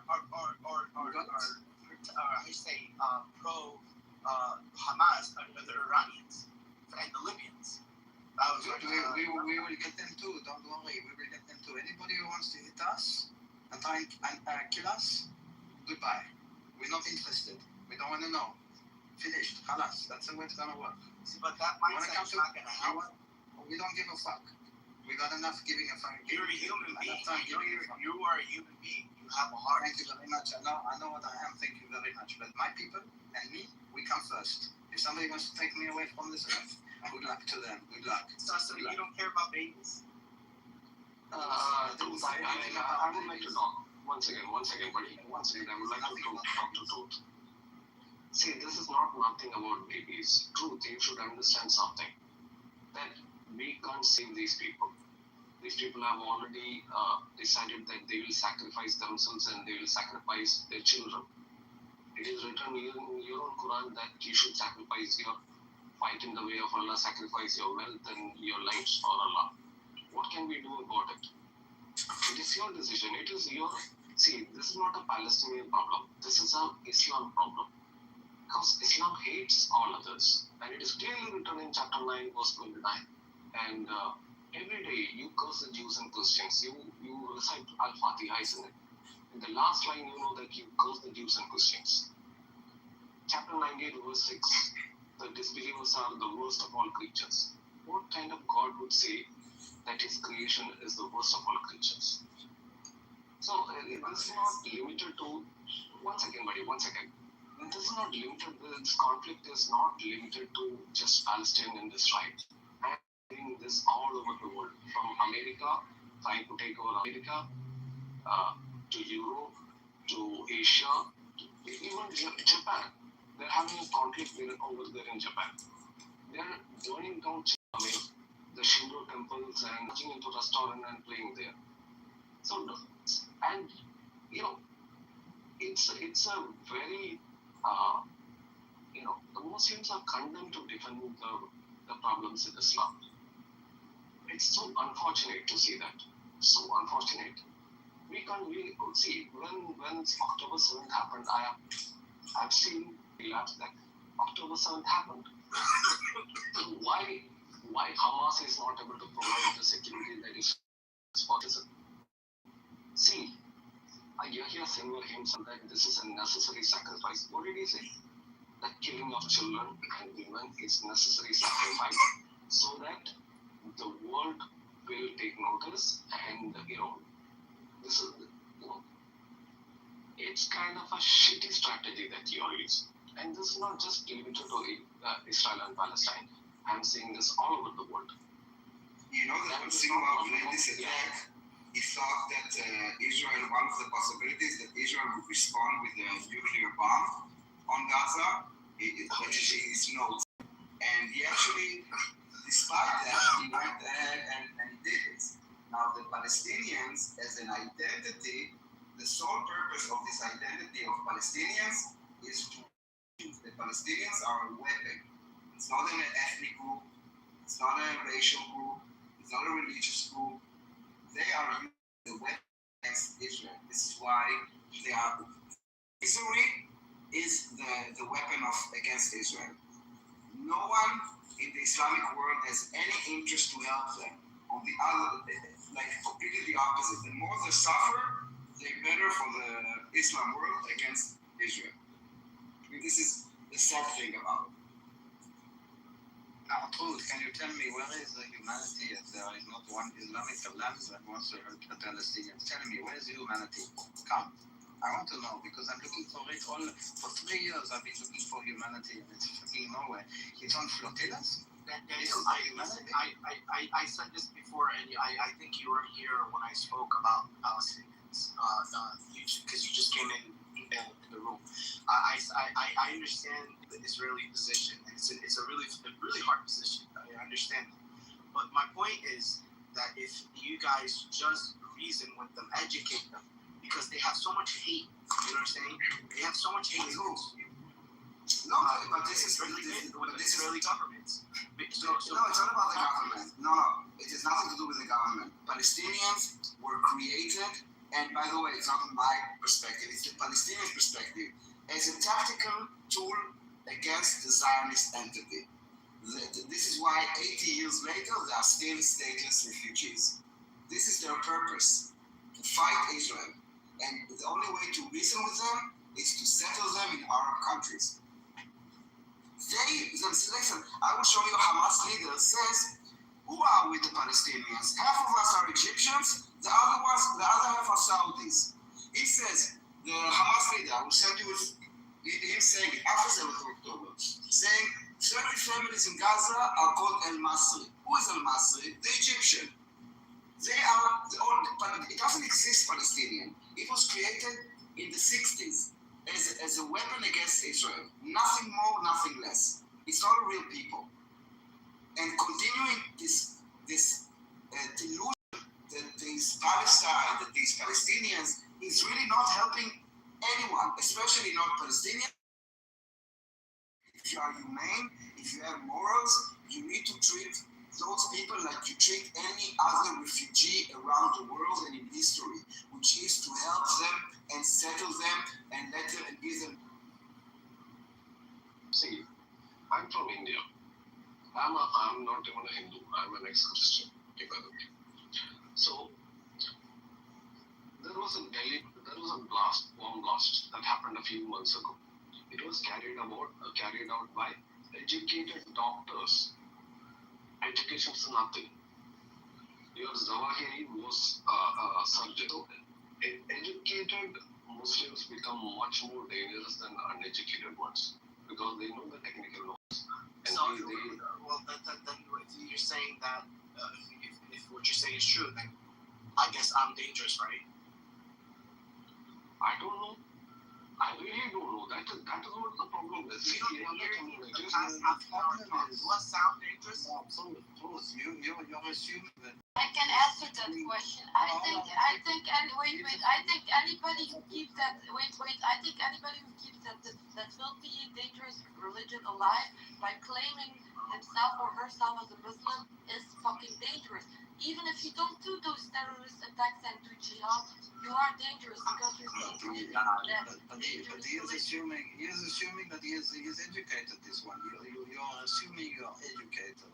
You want to get any Muslim right here? I bet you I'll smart them in Islam. You might be able to smart them on the Islam side of things, but you are not educated in the situation of the Palestinians and the Jews. Okay, but you we're are not talking about educated Islam. at all. You're talking about more educated people in Islam, the more You're talking about educated people of the Palestinians. You don't understand the ideology. If you're saying stupid things like that, you don't understand that the ideology already has been manifested and indoctrinated in the society to want to analyze and kill Jewish people all throughout its existence. Do you understand? You know what I did not truth.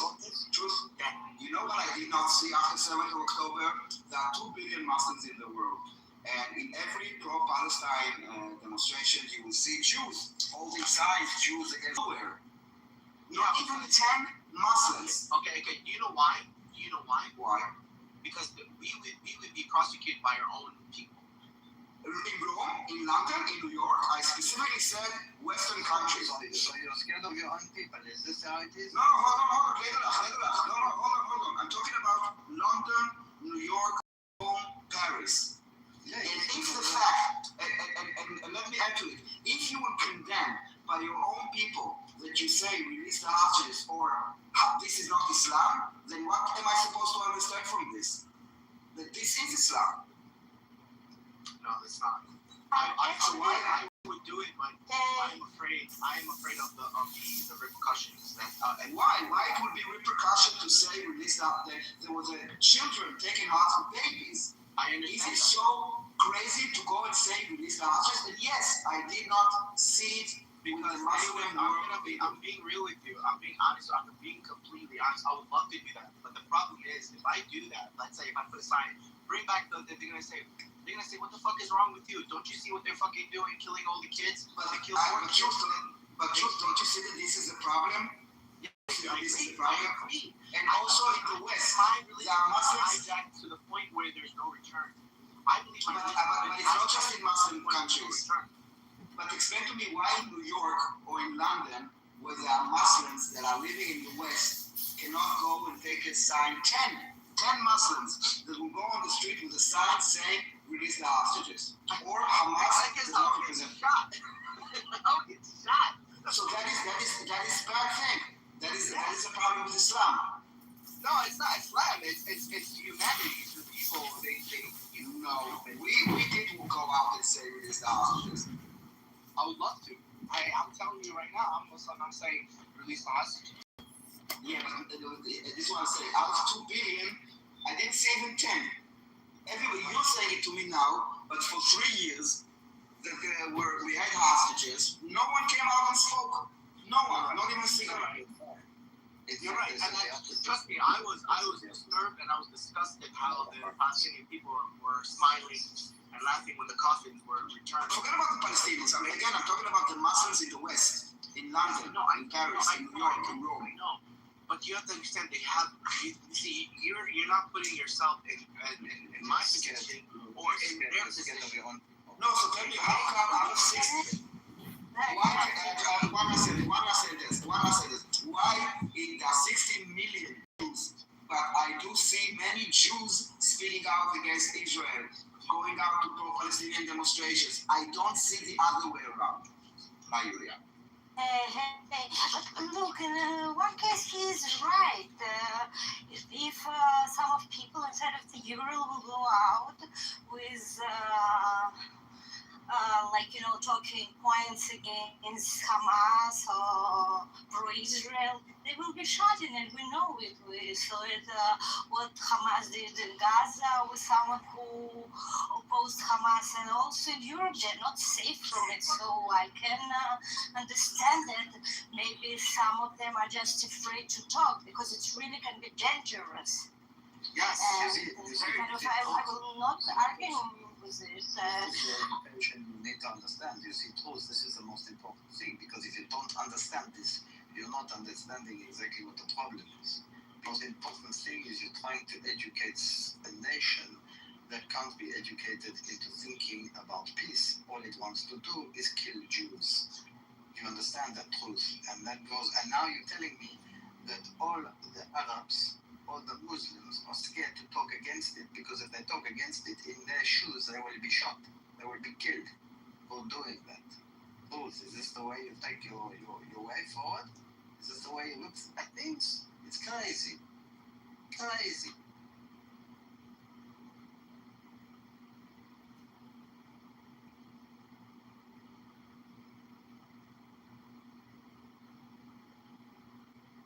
Truth, I have another question for you. Do you honestly think, for 1 minute, the Palestinian people want peace? For 1 minute, you think they want peace? Do you think so? Truth? I want to know the answer. I believe I believe they do want peace. I believe that the people who control Hamas is Hamas. Cannot hear you, Trump. Oh, sorry, it's about work. I'm saying I really do believe that they, some of them want peace, some of them obviously don't, right?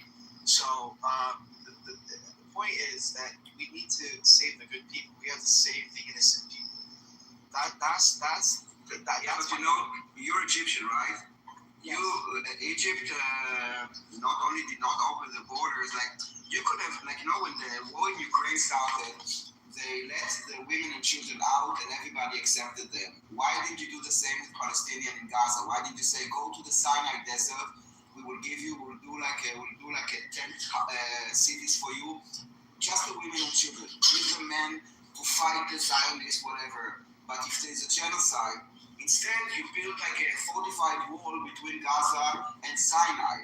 If you wanted to help them, you could have opened the gate and let them into Sinai. It was a city that you create for them. Well, not my government. I know. You know, and then the thing is, and I'm giving you my honest opinion. I wouldn't even want them there, honestly. Why? Because the fact is that they would have they'll infiltrate. They'll probably start firing from Egypt, and then you guys are gonna pick against Egypt. So One second, look, but I think it's not the reason why your government didn't let them in. They just have very strong ideology, like Islamic Brotherhood, with which Egypt fighting for a long period. And they just doesn't want to let in these ideologies, not because of they afraid of war with Israel. That's because they doesn't want that this ideology will destroy Egypt, and that's the real reason. Yes, we don't want them because their ideology is, Egypt arrested and actually put to death all the Muslim brotherhoods. So we don't want them. but you want us to make the friends with them. You want us to fix them. But you. That's what you said. Why don't you go and educate But hold on. I wasn't finished what I'm saying, and I'll get to your point. And the second thing is we're afraid that you guys want to expand to our burgers as well. So we're not going to get that chance whatsoever. So why are you afraid of this? Well, we Why are gave you you afraid of back the this? side eye. We could have we spent don't the want side eye. because we don't want war.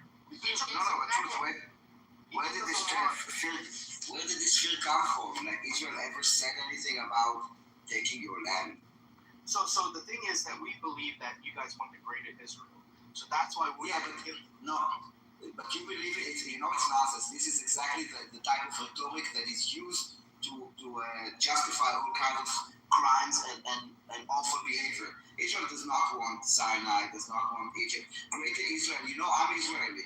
And the first time that I encountered this greater Israel story is recently online. In Israel, in our discourse, it does not exist. You will not find it in songs, in movies, on the TV, in books, in newspapers. No one is advocating for it. Now we have elections, okay? Find me one party that is talking about the great. You will not find it. It does not exist. It's a hoax. It's a scam. It's bullshit. It's like me saying, oh my God, everybody wants to conquer Israel, so we have to kill everybody. It's justification. You didn't see it from Israelis, this story. You heard it from Arabs, from Muslims, not from Israelis.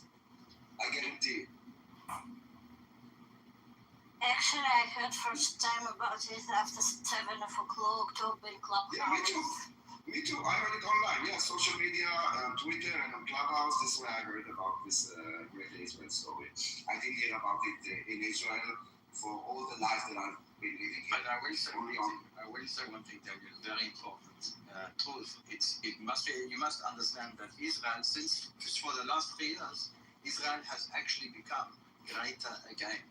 Because it's becoming a great country. So it is much greater than it was before. Okay, so I'm not going to argue with you. It's a bit of a projection, but we are not colonizers. This is why Arabic is being spoken by many countries. Spanish is being spoken by many countries because those were colonizers. Jews, we do not proselytize. So let's say we conquer Jordan and Lebanon and Syria. Then what? We don't convert people, so what? You have like 2 Jews controlling me. It doesn't even make sense. You understand? It's something that Muslims can do. It's something that maybe Christians can do. It's not something that Jews can do because we are a religion that does not convert people. That's a very good point. Like, I hope you really understand. Look, Israel gave Sinai once for peace because Israel won peace with neighbors. And still in Egypt we have peace and kind of we're following it from both sides.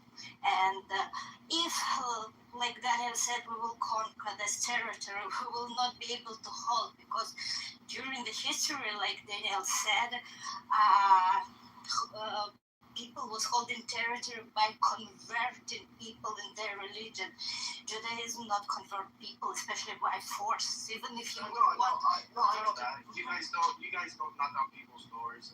You guys don't set up a table to actually promote your religion. I know. I live in America. Only Muslims. Actually, it's the other way around. In Jewish religion, if you convert, we are supposed to reject you 3 times. And only if you insist, then we believe that you really want to join our tribe. We will not force you. And also, if you do convert, it's not a process like in Islam that you say a sentence. You need to study for like more than a year, and it's a very stressful process. So I don't see how. No, trust me, I'm familiar, and I understand that. And so, therefore, my point is that this is what I'm telling you as an Egyptian. This is what they fear. Fear that basically we get these people in, that will be the excuse that you guys want to come to war with us, and we don't want to risk war with you guys. So we already had war with you guys, and that's enough. It was done. What was done was done. We fought like men. We fought on land. We fought on air. We don't fight. we didn't fight behind our women and children. So I think that's the issue with the Palestinian people, that they didn't want to, come to terms and really, admit what they're doing is basically not just Islamically wrong, but in humanity, it's wrong. You can't do that. So they're being indoctrinated that they are right, and they are getting even help from the entire world that is justifying them, talking about or even calling the West Bank. I mean, the place was called for thousands of years Judea and Samaria. Then Jordan illegally conquered it and occupied it and renamed it the West Bank in order to erase the Jewish connection to the land. And now people have the nerve to say that if a Jew is living in Judea, he's an illegal settler. Let me ask you this. Apart from Jews living in Judea, give me one example in the entire fucking world of an illegal settler. There is none. The only place in the world where you have illegal settlements is Jews living in Judea. And sorry, I cannot accept this. The world is being indoctrinated that this is like normal. By calling it Palestine and West Bank and all those words, wordplay, genocide, apartheid. What? Hello, how are you? Hello. I'm joining with you, for everyone. I'm listening for everyone, by the way. And I'm gonna. Okay. Who are you? Where are you from? I'm from Middle East. Where? Middle East is a big place. But I never like it there. I didn't like there. Turkey. We will not judge you based on where you come from. Just to understand where you come from. I like Turkey. Istanbul is beautiful. But what? What you understand you? I said Istanbul is beautiful. Istanbul is beautiful, yes. But the government system is fucking bad. I'm gonna move from any country, USA and Canada. Anyway, you can continue. I'm listening to you. So basically, the Palestinians, the reason that we cannot have peace with them, is because it's an ideology that is meant to oppose my country. It's not a real people that really want to have a country. Otherwise, they could have had a country. Until 1967, Judea and Samaria was under Arab leadership, and Gaza was under Arab leadership. No one was talking about a Palestinian state. In fact, the Palestine Liberation Organization was created in 1964, 3 years before we even conquered those areas. Because the idea is to destroy Israel, and they are very open about it. Us, Fatah, PFLP, they all say the same thing. Even now in the West, from the river to the sea, Palestine will be free. Or we don't want a two-state, we want all of it. This is what we hear. It's all about peace. You cannot have peace with Nazism. You have to eradicate Nazism, not the people's idea. Okay, I'm gonna tell one thing, by the way. I'm support only peace. I don't support Israel or Palestine. I didn't support the religion part. Never. I only support peace because my first president creating Turkey Republic is Atatürk saying peace of the world of the peace. It's true. Anyway, but the Zionist people and the richest people. What is Zionist? And Jewish. What is Zionist? Zionist? No, not army. Zionist. What is Zionist? Zionist support. What is it? Listen. What is Zionist? I'm gonna explain. Listen. Okay. Zionist supporting. Zionist means supporting Baal. Baal means Satan. Satan means Shaitan. Yani devil. Where are you getting this from? I this? Where are you getting this nonsense? I know. Who told you? Who told you this? I'm researching. Would you like to? Let's ask him. Because sometimes Would you like one second, Farouk? Would you like to hear what does Zionism mean from Zionists and not from propaganda? I don't know what Baal is, by the way. I'm a Zionist. I'm a Zionist Israeli Jew. So is Julia. And we don't know what Baal is. No, 1 minute. I can tell you. You working in the Mossad? Live in Oh my God. Ottoman? No.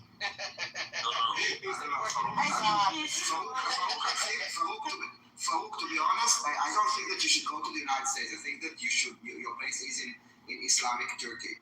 You are speaking like an Islamist. You sound like educated like an Islamist. You do not belong in the West. If the thing that you're saying are things that you believe in, I don't think you have a place in the West. Of course, I want to go United States.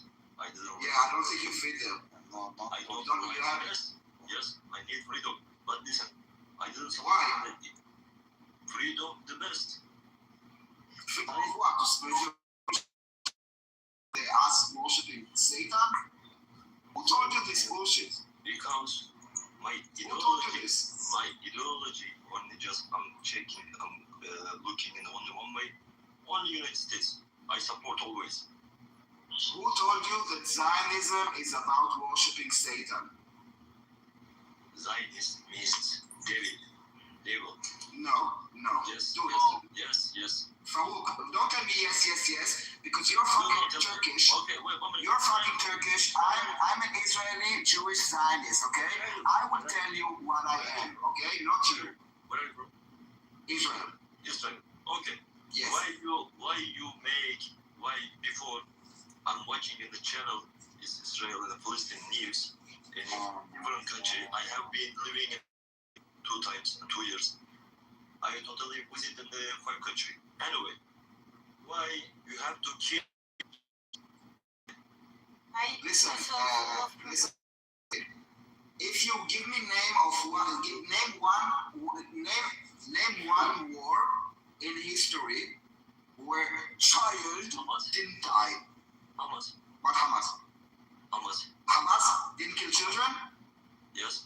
You know these children by name. Okay, you're a fucking idiot. I'm sorry. Stay in Turkey. 1 second, Daniel. Farouk, look, we can. Yeah, not a Nazi. You can stay in Turkey. You always enemy. 1 second, Farouk. 1 second, Farouk. 1 second. You say this is Islam. This is Islam. This 1 second, guys. Let me This is say. Islam, spreading hate, lies, and violence. I am not support Islam. Farouk. I didn't believe any religion. Only I have one question. Can I say for a second? No, you will listen. First of all, who are you to telling us what to do? First of all. Second of all, you are full of propaganda. We can name.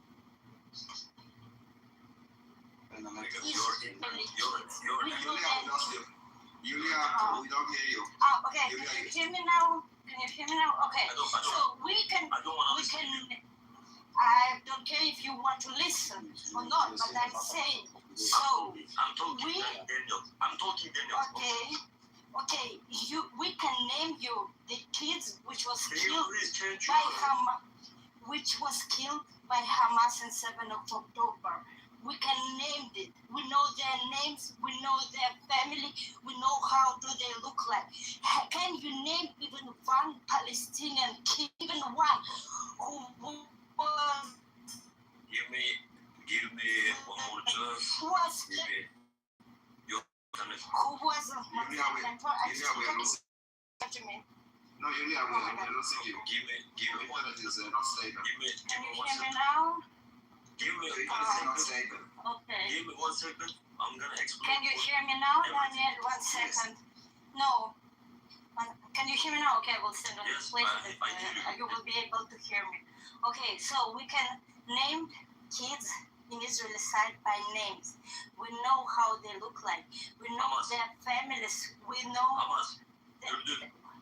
Can you? Just for the second. Okay, we know their names, we know their territories, we know their family. But you can't name even one kid. But okay, he left. Okay, okay. Thank you. But you, thank you. Even one kid, you know name of even one kid who was. Natalie, please, why are you doing it? Natalie, please. You know that I hate when you're doing it. Can I finish, please?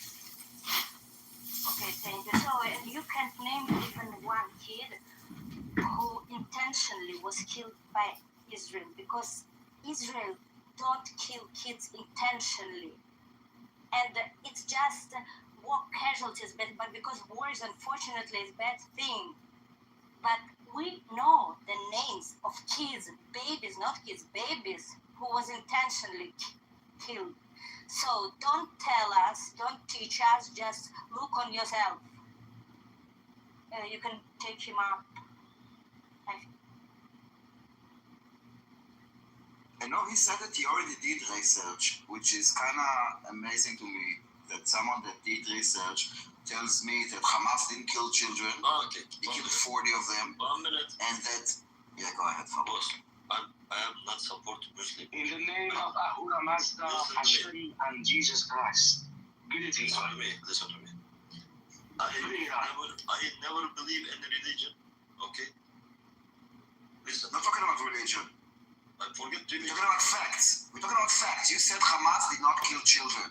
He killed 40 of them, including some that he took hostage. Israel. Hold on. Do you understand the thing the words that are coming out of my mouth? You said that Hamas did not kill children. Daniel, listen, let me tell you something. Daniel, people like you who say such a thing are either extremely stupid or they get paid. They get paid. He said that he did research.